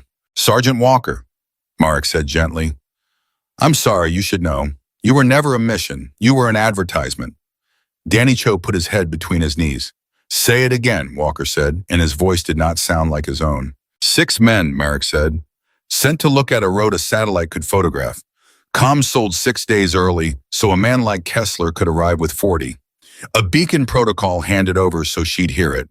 A 90-minute QRF, which is a number that means no. Sergeant, everything about your night is a piece of a machine, and the machine was not built to kill you. Killing you was just what the machine cost. Reed said out loud to nobody. They put us out here as bait for her. Yes, Mark said. They put 6 Americans on a mountain, Reed said, and his voice was rising, with 40 guys and a 90-minute clock to catch one woman who saves people. Yes, because she saves people. Because she saves people they've decided not to save, Marek said. That's an important distinction. She isn't dangerous because she kills. She's dangerous because every time she comes, it proves somebody could have come. Walker keyed and his hand was completely steady, and later he'd think that was the strangest part of the whole night. Marek. Sergeant, you said you never lied to her. I haven't.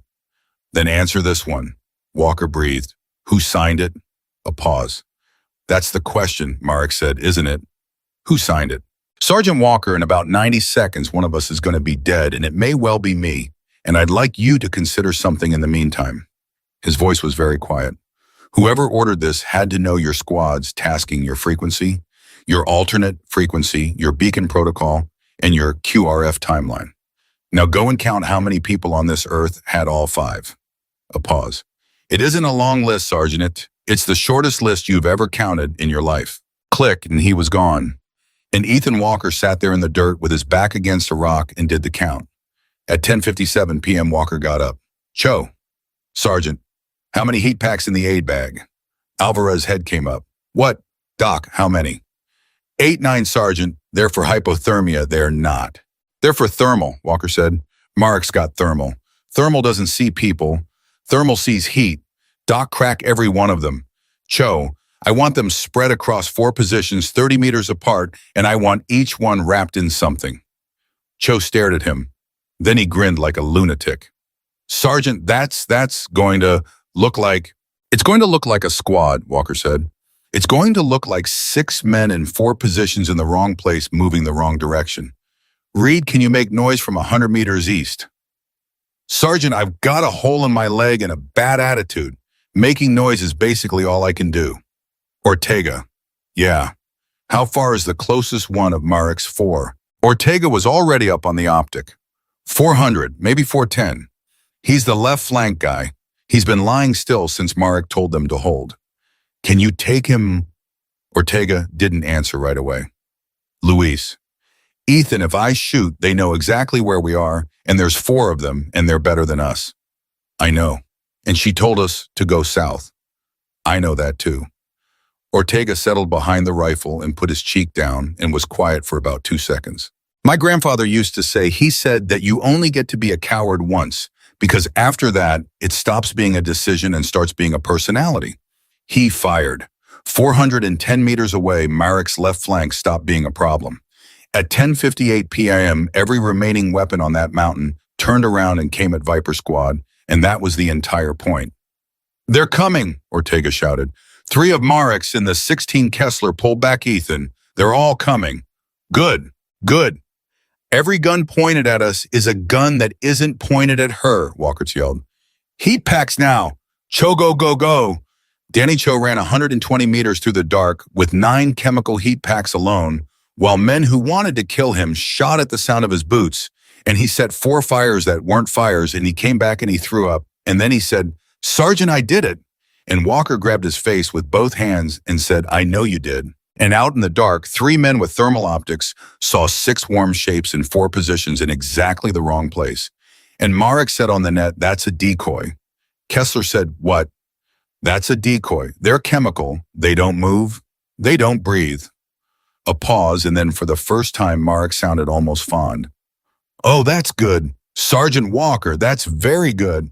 That's a corporal's trick, and it's beautiful, and I have 3 men, and one of them just fired at a heat pad. Marek, they are. Kessler, be quiet. I need to think, and you have never once helped me think.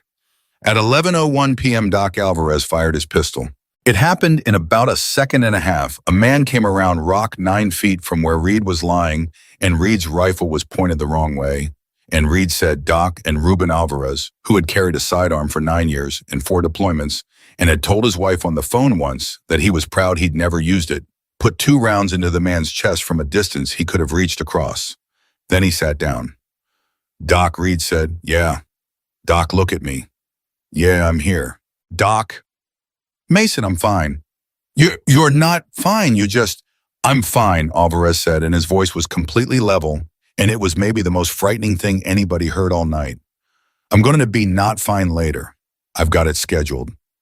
Right now I'm fine, and your dressing is soaked through, and I need you to shut up and lie back. Reed lay back, and Ruben Alvarez reloaded his pistol with hands that were absolutely steady and did not say another word about it for 11 years. At 11:03 p.m., the shooting on the North Face started again, and this time everybody understood what they were listening to. 2 rifles, just 2, hers and one other. Everything else on that mountain was busy with Viper Squad, and up there in the dark, in a silence full of noise, a woman and the man who had graded her were trying to find each other. Ortega, Walker said. Talk. I can't see anything. Talk anyway. Ethan, there's nothing to see. That's the hole. Ortega stopped. Okay, listen. 2 shots, 11 seconds apart, different directions. That's not 2 people shooting at each other. That's 2 people shooting at where the other one was. Meaning what? Meaning neither one of them knows, Ortega said. Ethan, they're both blind. They're both guessing. It's God. It's 2 people in a dark room with knives, and whoever swings first. The shooting stopped. Walker looked at his watch, 11:04. Ridge, he said into the alternate. Ridge Viper 6. Nothing. Ridge, you copy. Nothing. Briggs said, Sergeant. Wait, 11:05. Ridge Viper 6 respond. Nothing. 11:06. Cho whispered, Sergeant, it's been 2 minutes. I can count Danny. 11:07. And Ethan Walker sat in the dark with a handset against his ear and understood in a way that he would not be able to explain to a therapist for the better part of a decade that he had come to need the sound of a woman's voice more than he had ever needed anything in his professional life. Ridge, he said, please. 11:08. And then on the primary, not the alternate, Dragan Kessler started laughing. Marek, he said. Marek, answer me. Nothing. Marek, nothing. And then the click, and she said, threat eliminated. Danny Cho made a sound that was not a word. Briggs grabbed Ortega by the vest, and Ortega grabbed him back, and neither of them said anything. Reed put both hands over his face. Alvarez looked at the sky. Walker keyed. Ridge, say again. Threat eliminated, she said. Ridge, are you hit? Sergeant, your east is going to open in about 4 minutes. I want your wounded man on his feet before it does, because when it opens, it's not going to stay open long. Ridge, are you hit? A pause. Sergeant Walker, do you know what he said to me? Walker went still. Ridge. He had about 9 seconds, she said. He knew it. He was on his back, and he knew exactly how long he had because he taught me how to know that, and he spent all 9 of them talking. A breath. He didn't say anything about himself. He didn't ask me to tell anybody anything. He used all 9 seconds to say a name. Nobody in that hole breathed. He said, and she stopped, Ridge. He said, it wasn't a general. Look lower. Walker's mouth opened. That's it, she said. That's what he spent his last 9 seconds on. 4 years of thinking about me, 11 months of preparing for me, and at the end, he gave me the only thing he had that was worth anything. A pause, and her voice did something Walker had never heard it do. And Sergeant, I don't know what to do with that. I've been thinking about it for 90 seconds, and I don't know what to do with the fact that the last thing that man did on this earth was help me. Ridge. He graded me 98, she said, and I've hated him for 4 years for writing 41 pages about how my mind works. and he spent his last 9 seconds telling me where to look. And then she stopped talking, and nobody in Viper Squad said a single word because there was not one thing on earth to say. At 11:11 p.m., the mountain began to shake. Ortega heard it first, and he came up off the rocks so fast he cracked his knee. Vehicles. Say again. Vehicles, Ethan tracked. That's armor. That's not a truck. Listen to it, Reed said. Where's it coming from? South, Ortega said, and then his face changed. Ethan, it's coming from the south. And every man in that group turned and looked at the direction she'd been screaming at them to run for the last 30 minutes. Cho said in a very small voice, she sent us south. Yeah. Sergeant, if we'd gone south. I know, Danny. We'd have walked right into Danny. How did she know? Briggs said, and he was starting to come apart. Sergeant, how did she know not to? No, wait, she did send us south. She told us to go south. Briggs. Sergeant, if she knew they were coming from the south, why did she send us south? And Walker, who had been a soldier for 11 years and had thought he understood everything about how a night like this works, sat down on a rock and said, because they weren't coming from the south 30 minutes ago. What? 30 minutes ago, south was clear, Walker said. She looked at a mountain and she gave us the only door that was open, and she gave it to us at 10:43, and we didn't take it. He put his hand over his eyes. We didn't take it, and now the door's got tracks on it. Nobody said anything. So it's on me, Walker said. Sergeant, it's on me. I told her no. I told her no because I couldn't stand the idea of walking away from her, and now there's armor on the only route out, and every one of you is standing here because I made that call. He lowered his hand. So everybody remember that part too when they play the recording. And then the alternate clicked. Sergeant Walker, she said. Ridge, stop it. Say again. I can hear you doing it from here, and I need you to stop it. A breath. You think you cost us the South. You didn't. You cost me 40 seconds of arguing, and I've wasted more than that tonight tying my boot. Ridge. Sergeant, listen to me carefully because this matters, and I'm not going to have time to say it twice. Her voice was very quiet. You told me no. Yeah. You had a wounded man and 11 magazines and an order from a colonel, and you told me no. A pause. Sergeant Walker, in 4 years, nobody has told me no. Nobody has told me anything. Do you understand what I'm saying to you? I show up, and people take the door I give them, and they run through it, and they go home, and they never know I was there. And that's correct. That's how it's supposed to work, and I have never once complained about it. Another pause. And tonight, 6 men who are out of ammunition looked at a door and said, no, we're staying, and I want you to know that I sat on a rock on the wrong side of a mountain for 50 minutes, not moving a muscle, and that was not the hardest thing I did tonight. Walker couldn't speak. The hardest thing was hearing that, she said. At 11:14 p.m., Kessler came back on the primary with a voice like a man who had found God.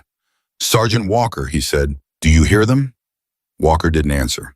2 vehicles, Kessler said, old, ugly, nothing your Air Force would even photograph. But they have armor and, Sergeant, do you know what armor is? Armor is a solution to a woman with a rifle. Armor is the answer to every clever thing that has happened on this mountain tonight. A pause.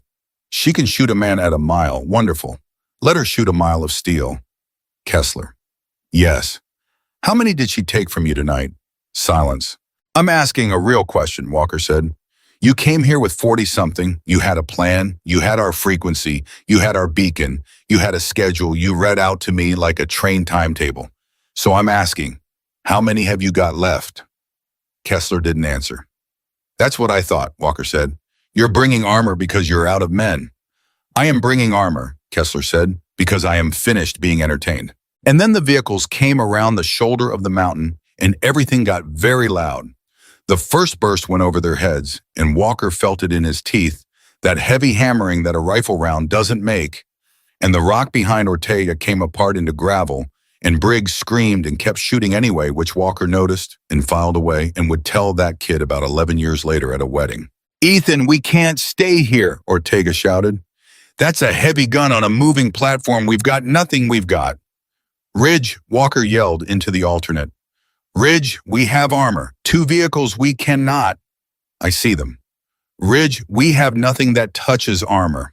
I know. Ridge. Sergeant. Her voice cut through everything. How many rounds do you think I have? Walker stopped.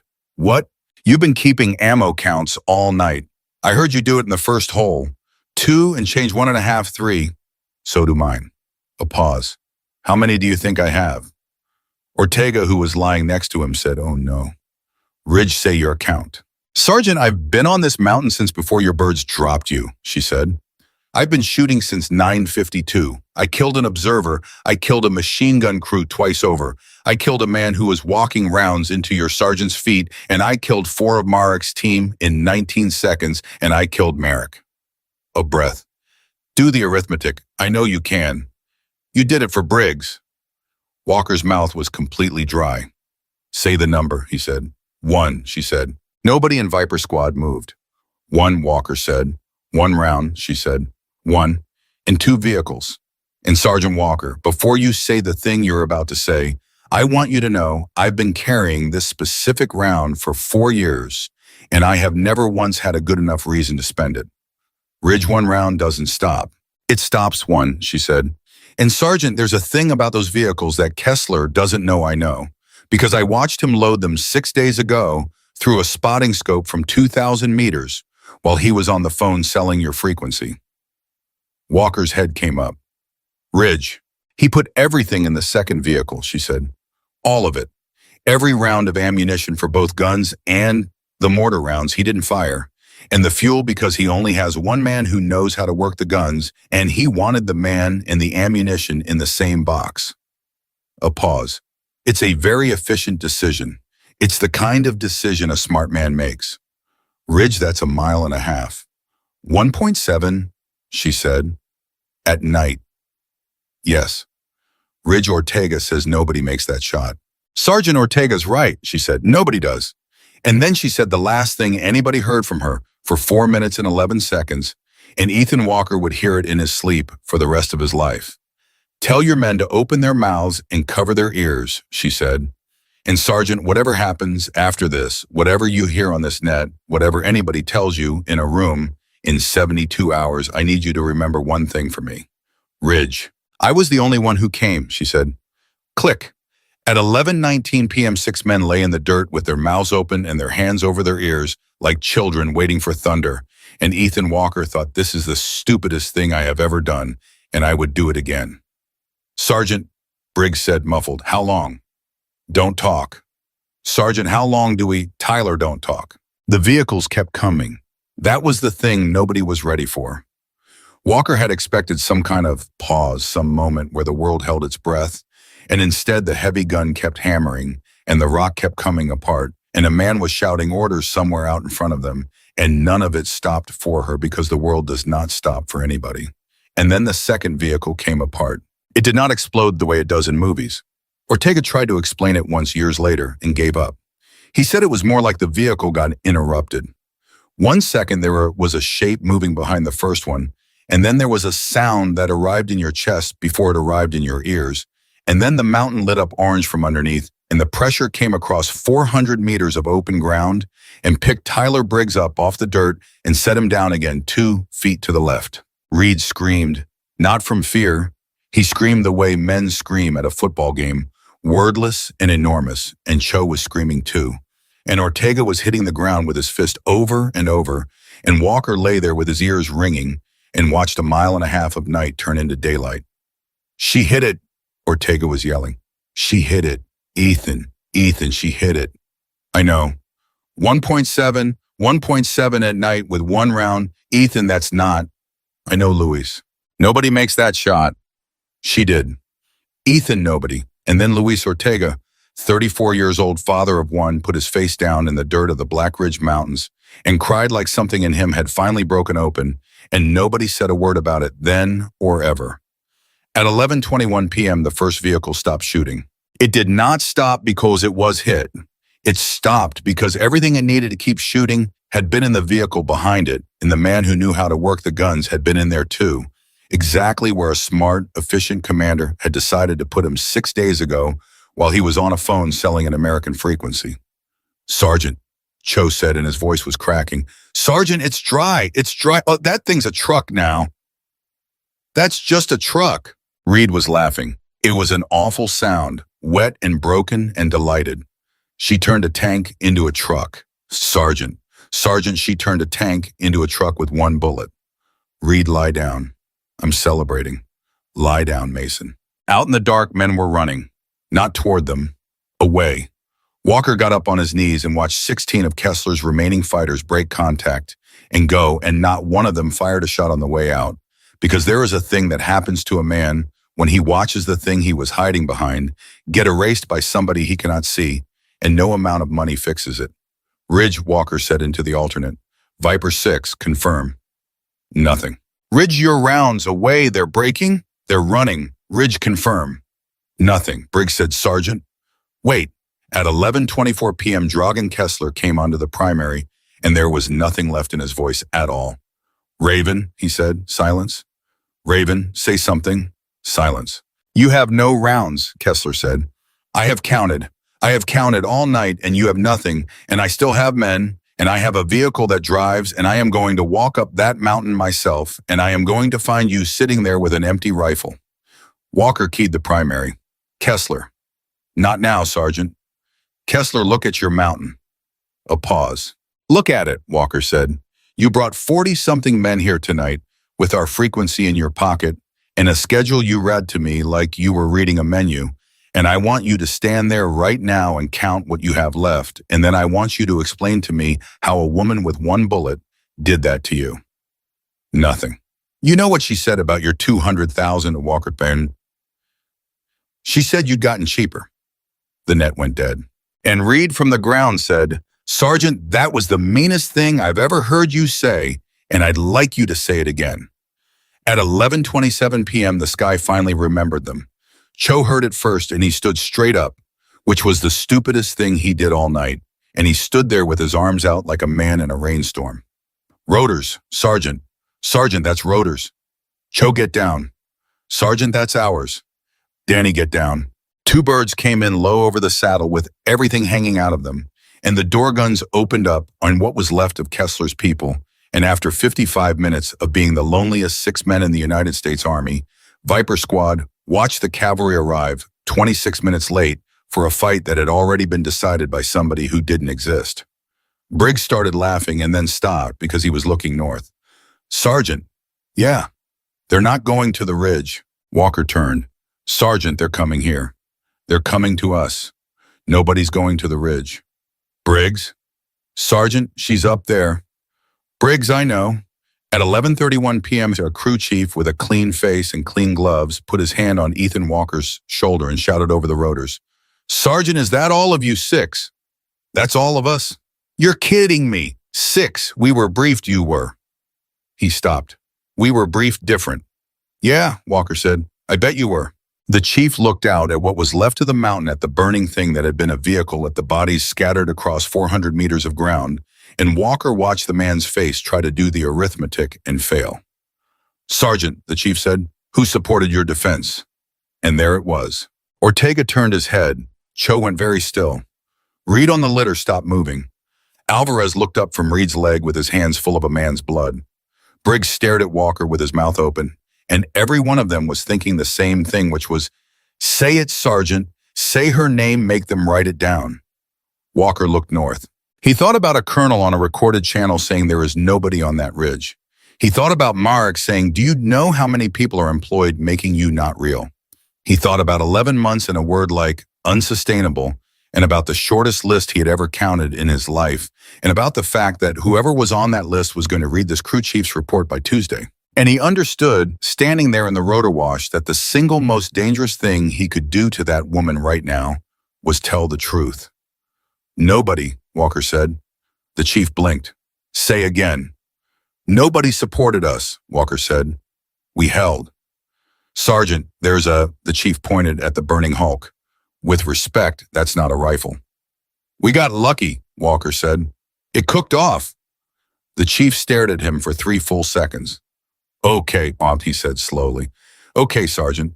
And Danny Cho, who had never once disobeyed anything in his life, said it cooked off, and Ortega said, I saw it cook off, and Briggs said it cooked off. I was right there, it just went. And Reed said from the litter, Cooked right off. And Alvarez didn't say anything at all because Alvarez had already decided that his silence was going to be worth more than his words for the next 11 years. 6 men lied to the United States Army in 11 seconds without one word of coordination, and every one of them would have done it again. At 11:34 p.m., as they loaded, Walker did one last thing.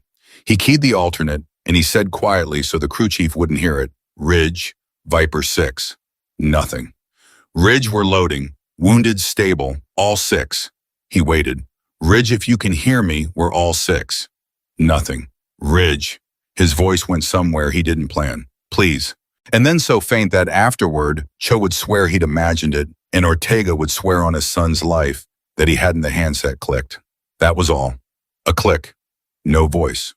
Walker sat down in the door of that helicopter with the handset against his chest and did not say a word for 100 miles.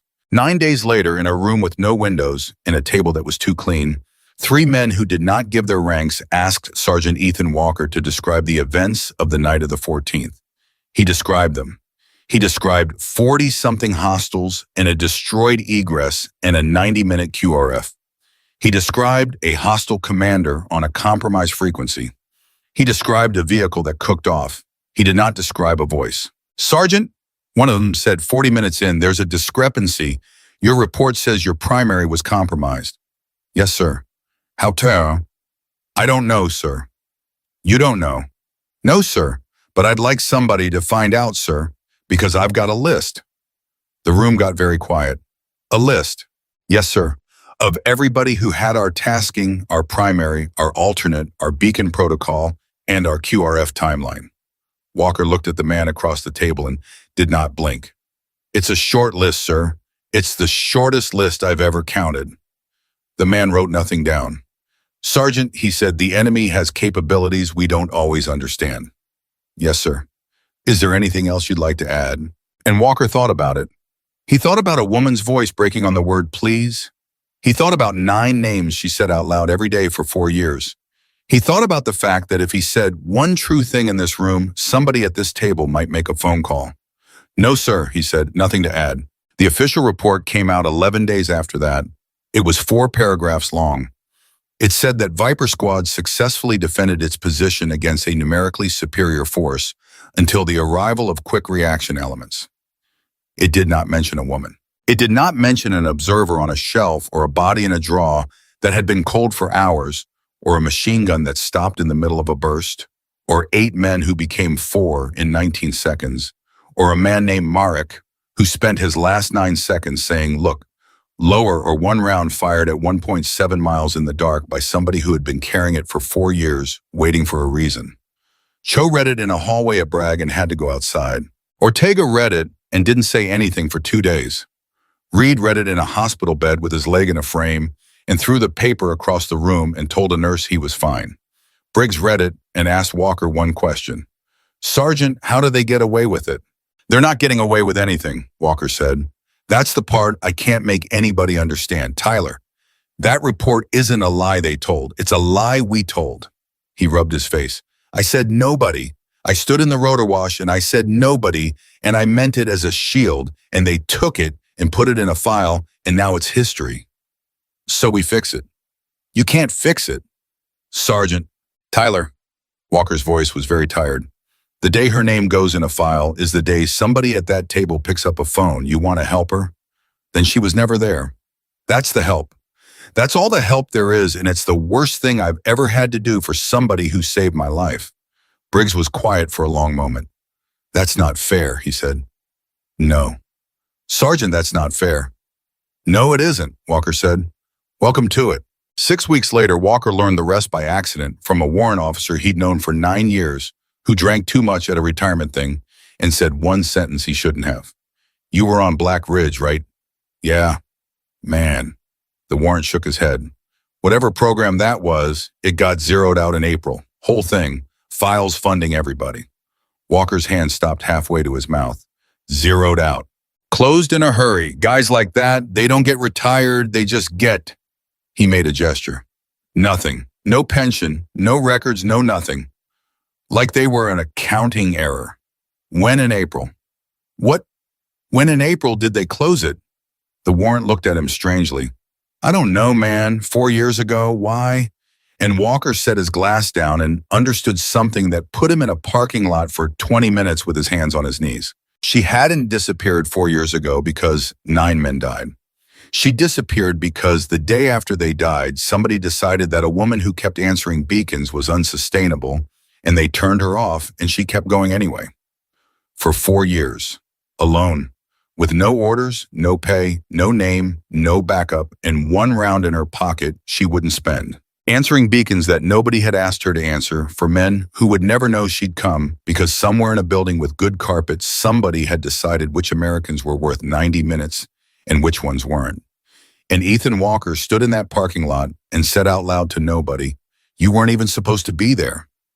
And then he understood what she'd meant. I was the only one who came. Walker went home and did not sleep for 11 days, and on the 12th day he started counting.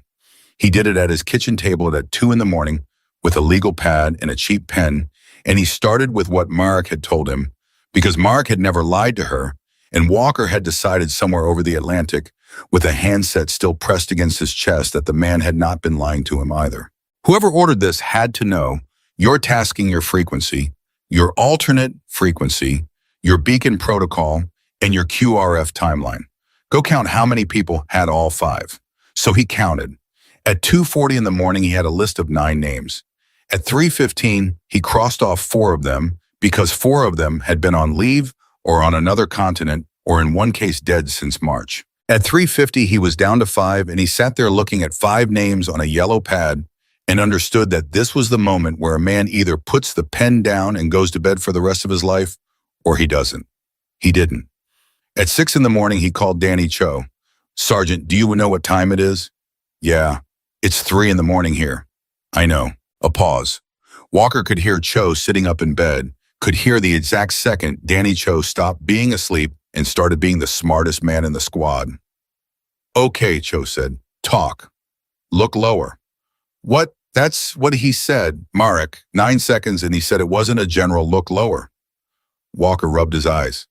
"Danny, I've been looking at this for 4 hours, and I keep going up. I keep looking for somebody with stars," and he told her to look down. "So what's lower?" "That's what I'm asking you." There was a long silence on the phone, and then Cho said slowly, "Sergeant Generals don't know frequencies." Walker went very still. "Say that again." "Generals don't know frequencies," Cho said, and now he was awake, now he was up. Walker could hear him moving. "Sergeant, think about it. A general signs a tasking. That's it. He doesn't know our primary. He doesn't know our alternate. He sure as hell doesn't know our beacon protocol, because that's not his job, that's 4 levels down. Sergeant, the only people who know all 5 things at once aren't the people who decide. They're the people who build the packet." Walker's pen stopped. "The people who build the packet," he repeated. "Somebody typed it, Sergeant. Somebody sat in a room and typed our whole life onto a piece of paper. Tasking comms plan, alternate beacon, QRF timeline, 5-on-1 document, because that's what a mission packet is." Cho's voice dropped. "There's maybe 2 people on Earth who touch that document before it gets locked. And Sergeant, they don't have stars. They've got a desk." Walker looked at his 5 names. 4 of them had stars. 1 of them didn't. "Danny," had he said. "Yeah. Go back to sleep." "Sergeant, don't you dare. Go back to sleep, Danny." He hung up and he sat in his kitchen until the sun came up, looking at one name, and the name was so small and so boring and so completely unimportant that he had almost crossed it off at 3 in the morning for being nobody at all. 6 days later, Walker did the most disciplined thing he ever did in his life, which was nothing. He didn't drive to the man's house. He didn't make a phone call. He didn't do a single one of the 11 things he'd rehearsed in his truck. Instead, he called Ortega. "Luis." "Ethan." A pause. "You sound bad." "I found him." Silence on the line. Then very quietly, "Say it." "Not on a phone." "Ethan, Luis not on a phone. Not ever on a phone. Do you understand what I'm telling you? Everything that happened to us happened because somebody talked on a channel they thought was theirs." Ortega breathed out. "Okay. I need you to think about something, Walker said. And I need you to think about it like a father and not like a soldier, because I've been thinking about it like a soldier for 6 days and it keeps coming out the same way and I don't trust it. Go. If I do this, Walker said, if I take what I've got and I walk it into the right office and I make a noise big enough that somebody has to look at it, they will find him. I'm 90% sure of that, maybe more. Good. And Luis, the second they find him, the first thing that comes out of his mouth is her. Silence. He doesn't have anything else to trade, Walker said. That's all he's got. He'll say I sold 6 Americans, but I did it to catch an unauthorized asset that your own people wanted gone. And here's the 11 months of paperwork, and here's the man on the helicopter you paid, and here's every single thing I know about a woman with no name. His voice cracked. Luis, he'll hand her over in about 4 minutes, and they'll take it, because the day they have her name written down in a room like that, she's done. Ortega didn't say anything for a long time. Ethan, he finally said, you're telling me the only way to hang him is to hand her to them. Yeah, that's the deal. That's the deal. Then it's not a deal, Ortega said. It's a trap. Somebody built it that way on purpose. Walker closed his eyes because that was exactly the thought that had been eating him alive for 6 days, and hearing another man say it out loud made it real. So what do we do? Ortega said. I don't know. Ethan. Luis, I don't know. I've been a sergeant for 11 years and I've always known, and I don't know. There was a pause. Then Ortega said, then ask her. What? Ask her, Ortega said. It's her name, Ethan. It's her name. Who the hell are we to spend it? Which was how Ethan Walker ended up spending 5 months trying to find a woman who did not exist. He was not stupid about it. He didn't search. He didn't ask. He didn't type one letter of it into anything with a screen. What he did was listen. He went back to work, and every time a beacon went off anywhere in the world, he read the after action, and he read it the way she would have read it. Not the summary, the bottom, the part nobody reads, the line at the end where somebody writes down the things that don't fit, and he started finding them. A team in a valley he wasn't allowed to name 4 men surrounded 11 months before Black Ridge. Report says they held. Down at the bottom in a paragraph, a captain probably regretted writing it, says 2 hostile crew served weapons were found destroyed by precision fire from an unestablished direction. A convoy 3 years back, says they broke out. Bottom of the page says an enemy observation post was found neutralized prior to contact. A downed pilot, 4 years and 2 months ago, says he evaded successfully, says he walked 11 kilometers with a broken ankle, says nothing else at all except that at the bottom, somebody had typed 1 sentence and then somebody else had clearly tried to take it out and failed. Subject reports receiving verbal guidance via emergency frequency from unidentified female station. Walker printed that one and put it in his wallet and carried it for 4 months like a photograph of a person he loved. 19 incidents. That's what he found over 5 months reading between lines at 2 in the morning. 19 times in 4 years that somebody had lived and nobody could explain why. And every single one had a paragraph at the bottom that a nervous officer had typed and a smarter officer had tried to delete. 19. He sat with that number for a long time. 19 incidents. Call it 4 men each on average. Some more, some less. 70-something people were walking around on this earth right now, eating breakfast, arguing with their kids, being alive because a woman that the United States government had shredded like a bad expense report had refused to stop working. For free. Walker started drinking a little around then. He'll tell you that himself, not much and not long, but he'll tell you. 8 months after Black Ridge Viper Squad got put back together, which surprised everyone, including them. Reed came back with a leg that would tell him about the weather for the rest of his life. Cho got offered a job at a desk and turned it down in about a second and a half. Alvarez re-upped. Ortega came back after 4 months of leave and didn't talk about the 4 months. Briggs came back different. That was the one nobody expected. The kid who couldn't feel his hands, the kid who'd been counting to 4 out loud in the first hole, came back with something quiet in him that hadn't been there before, and about a week in, Walker figured out what it was. Briggs had stopped being afraid of dying. Tyler, Walker said, sit down. Sergeant, sit down. I want to ask you something and I want a real answer. Briggs sat. Do you want to die? Briggs blinked. What? No, Sergeant, no. Because I've watched you for 6 days and you don't flinch. I flinch.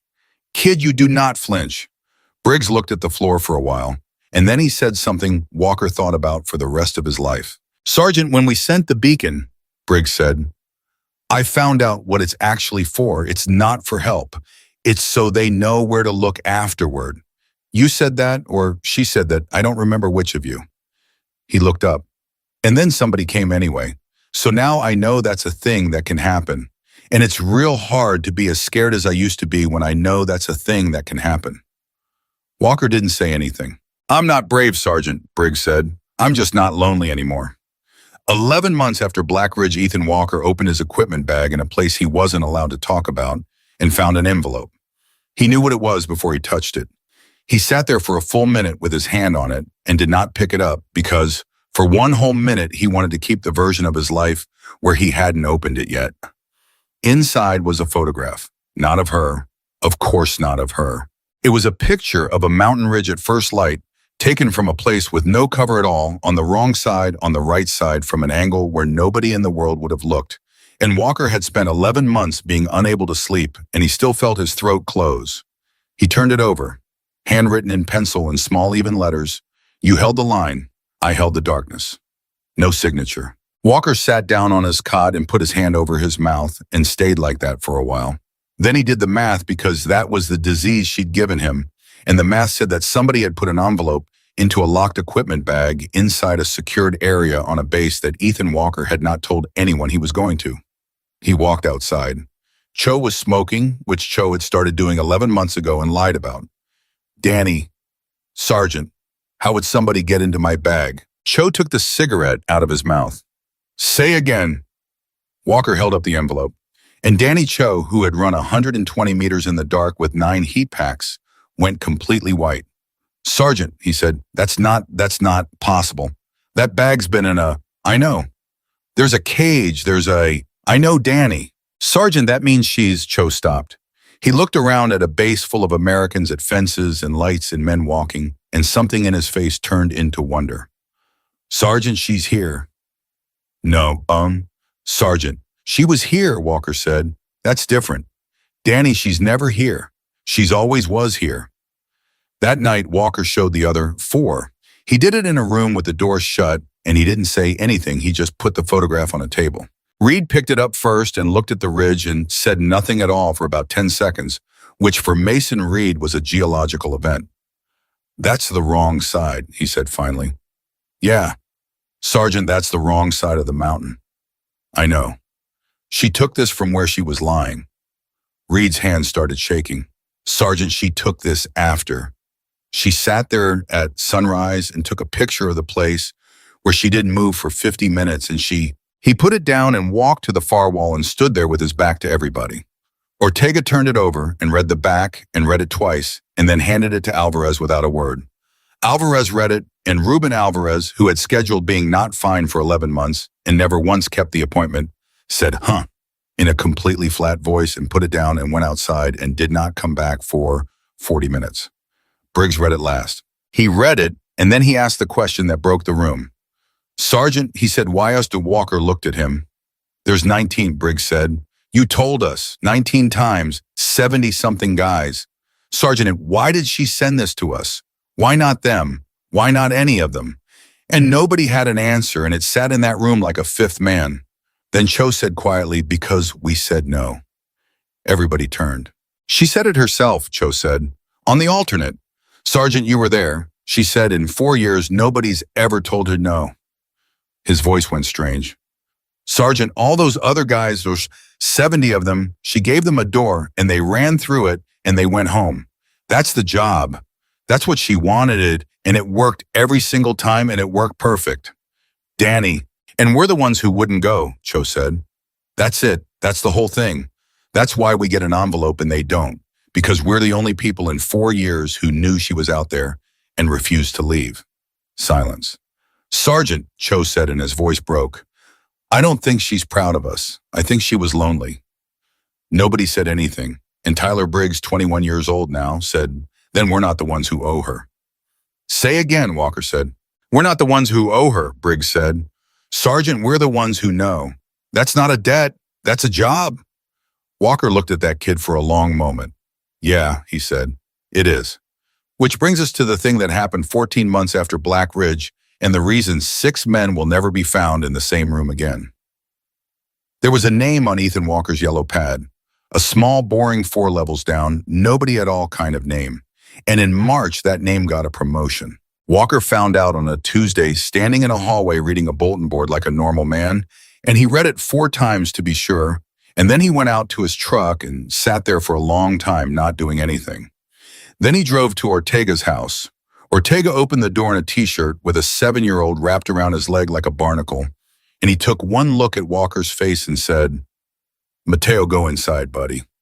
They sat on the porch. "Say it," Ortega said. He got promoted. Ortega didn't move. 14 months after he sold 6 of us to a warlord, Walker said, they gave him a better desk. Ortega put his face in his hands. "Luis, I want you to talk me out of it." "No, Luis." "Ethan, I'm not talking you out of anything. You said it yourself. The second we open our mouths, he trades her." Ortega lifted his head and his eyes were red. "So, no, I'm not talking you out of it. I'm going to sit here on my own porch and tell you the truth, which is that I've got a 7-year-old in that house who's got a father because a woman didn't move for 50 minutes and the price of hanging the man who tried to kill me is her." He wiped his face. "And I'm not paying it. God forgive me, Ethan. I'm not paying it. That's not me being brave. That's me being a coward on purpose.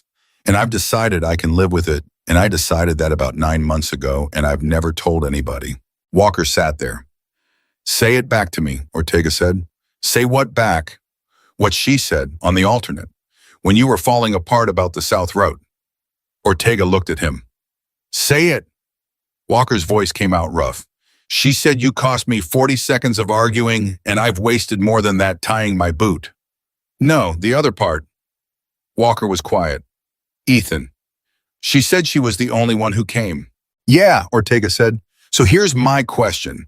If we burn her to get him, who comes next time?" He leaned forward. "There's a kid on a mountain somewhere tonight. Ethan, right now, tonight, some 19-year-old with a beacon in his kit who doesn't know yet what that beacon's actually for. And in about 4 years, he's going to find out. And when he does, either there's a woman out there or there isn't." His voice went hard. "You want to trade that kid for one desk?" Walker looked out at the yard for a while. "No," he said. "Then we don't." "Then we don't," Walker agreed. "But Luis, yeah. I'm not letting it go either." Ortega turned his head. "Say that again." "I said I'm not letting it go." Walker's jaw set. "I'm not opening my mouth. But I'm going to write down every single thing I know in longhand on paper in a language nobody's monitoring. And I'm going to seal it, and I'm going to put it somewhere, and I'm going to leave instructions." He looked at Ortega. "And the day somebody finds her, the day it's over, the day she's gone and nothing can touch her, anymore that envelope opens." Ortega stared at him. "Ethan, that could be 30 years. "Then it's 30 years. That's a long time to carry something."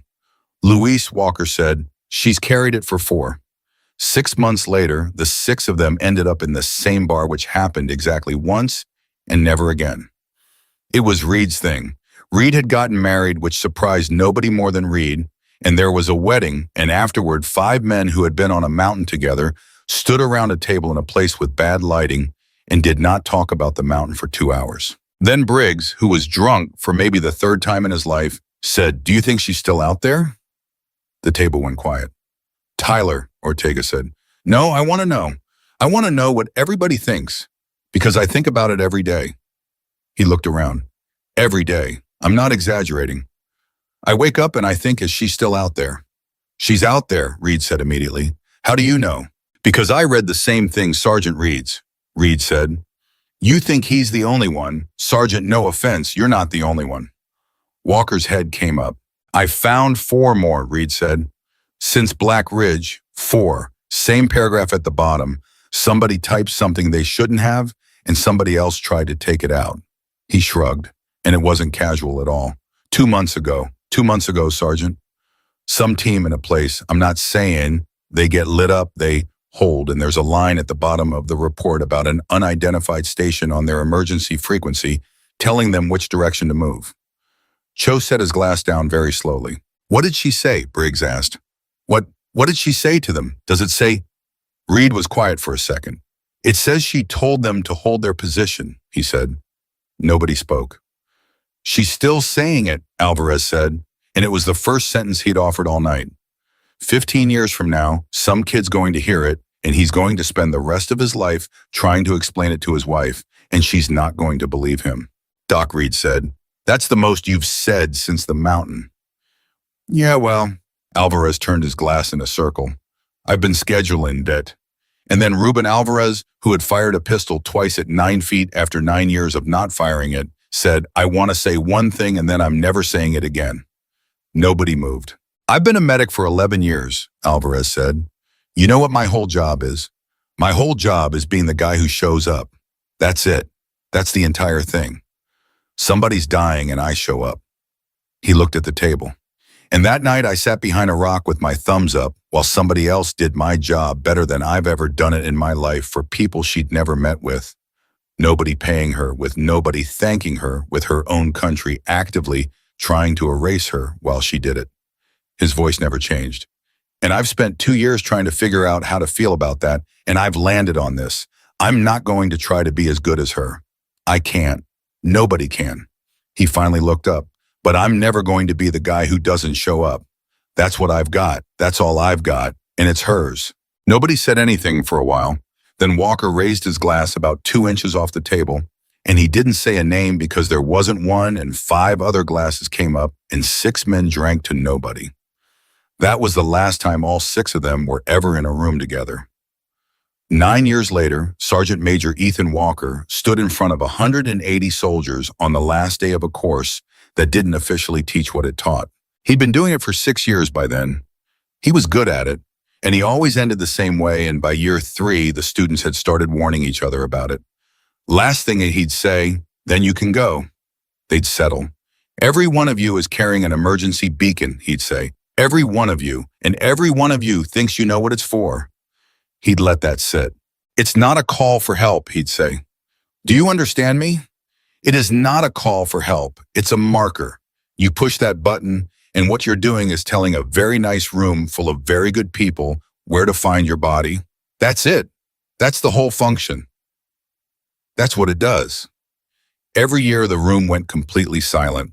So now you know, he'd say. Now you know the actual truth, and you're going to carry that for the rest of your career.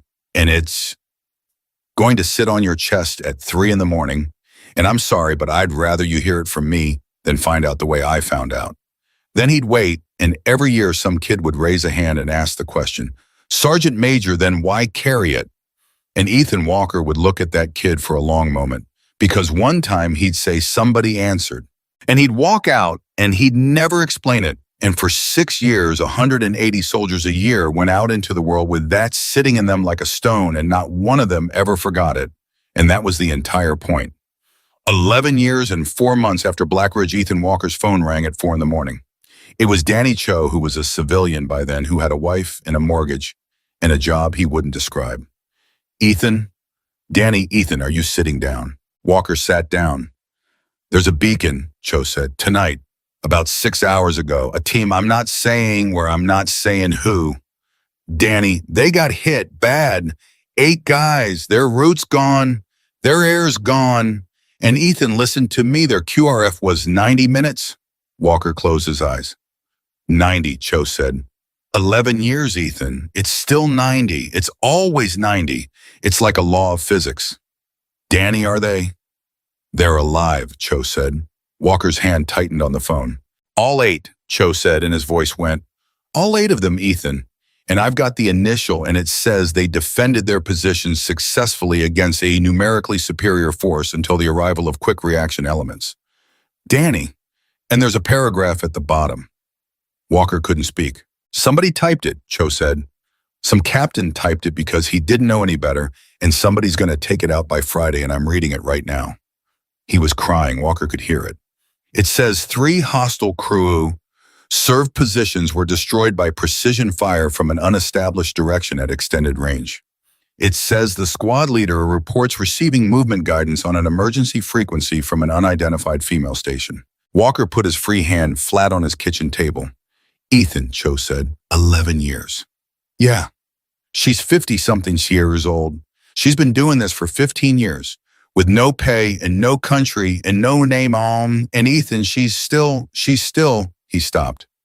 Ethan, she's still coming. Walker sat in his kitchen in the dark and looked at nothing. Ethan, you there. Danny, he said. What did she say to them? What on the frequency? What did she say? There was a rustle of paper and the squad leader wrote it down word for word, Cho said. He wrote it in the report, Ethan. He actually wrote it in the report because he didn't know he wasn't supposed to. Danny, it says the station transmitted, quote, hold your position. I'll handle the rest. Ethan Walker, 46 years old, sat at his kitchen table at 4 a.m. and put his head down on his arms and wept like a boy. Ethan, I'm here. Ethan, what do we do? And Walker lifted his head and wiped his face with the heel of his hand and said the thing he'd been saying for 11 years, the thing he'd say for 30 more. Nothing, he said. We do nothing, Danny. We say nothing. We write nothing down. We let them take the paragraph out on Friday and we let those 8 guys go home and never know. Ethan, that's the help, Walker said. That's all the help there is. Danny, we've been over this 11 years. The day her name goes in a room, she's gone, and then there's no paragraph at the bottom, not for anybody, not ever again. His voice steadied, so we let them erase her. Again. That's what we do. That's what we've always done. That's the only thing 6 people on this earth can do for her, and we're going to keep doing it until we're dead. Cho was quiet a long time. Ethan, he said, do you think she knows that we know? And Walker looked at his wall where there was nothing hanging, no photograph, no frame, because it was in a box in a bank in a town he never mentioned, along with a sealed envelope full of longhand and instructions that would not be opened for a long time. Yeah, he said, she knows. 22 years after Black Ridge, Tyler Briggs stood in front of his own class. He was a sergeant major himself by then, and he was old and he was tired and he had a bad shoulder and a daughter in college and a habit of going very quiet in the middle of sentences. And on the last day, he ended it the same way. Every one of you is carrying an emergency beacon, he said. They settled. He told them the truth. He watched 140 faces do the thing that faces do when somebody takes something away from them that they didn't know they had. And a kid raised a hand. Sergeant Major, then why carry it? And Tyler Briggs, who had been 20 years old once and couldn't feel his hands and counted to 4 out loud behind a rock, while a man on a radio described how he was going to die, looked at that kid for a long moment. Because one time he said somebody answered. And he saw it. He saw it happen. In the 4th row, a girl, 19, maybe 20, sat up. She didn't ask anything. She just sat up. And Tyler Briggs walked out of that room and stood in the hallway with his hand on the wall for about a minute because he had just watched something get handed to somebody and he did not have a word for what it was. The world never learned her name. There is no medal. There is no citation. There is no wall with her name cut into it, and there is no folded flag, and there is no widow, and there is no grave that anyone will ever visit, and there is no file because a man with a desk decided a long time ago that she was an accounting error and got promoted for it and retired comfortably and died at 81 in a bed with clean sheets, surrounded by people who loved him. That is not fair. It was never going to be fair. But somewhere out there tonight in the dark, in a place that will never be photographed, there is a woman who has not slept properly in 25 years, who has no country and no name and no orders, and nobody coming for her, lying on cold ground with a rifle listening to an emergency frequency that nobody assigned her, waiting for one specific sound. She is waiting for a beacon. She is waiting for 6 words from a stranger she will never meet, in a voice cracking with the certainty of death, saying, we're not making it out. And when it comes, she will not ask who they are. She will not ask what it pays. She will not ask if anyone will ever know she was there. She will key her radio and she will say the only 7 words she has ever needed to say, the 7 words that 6 men carried in silence for the rest of their lives, the 7 words that a colonel ordered erased and a captain typed anyway, and a sergeant major whispered to a 19-year-old girl in a 4th row 22 years later. Hold your position, I'll handle the rest. Some heroes stand in front of thousands and are remembered forever. She stood alone in the dark and was erased on purpose and came anyway every single time for 25 years for people who will never know her name. And that is not a smaller thing. That is the biggest thing a human being has ever done.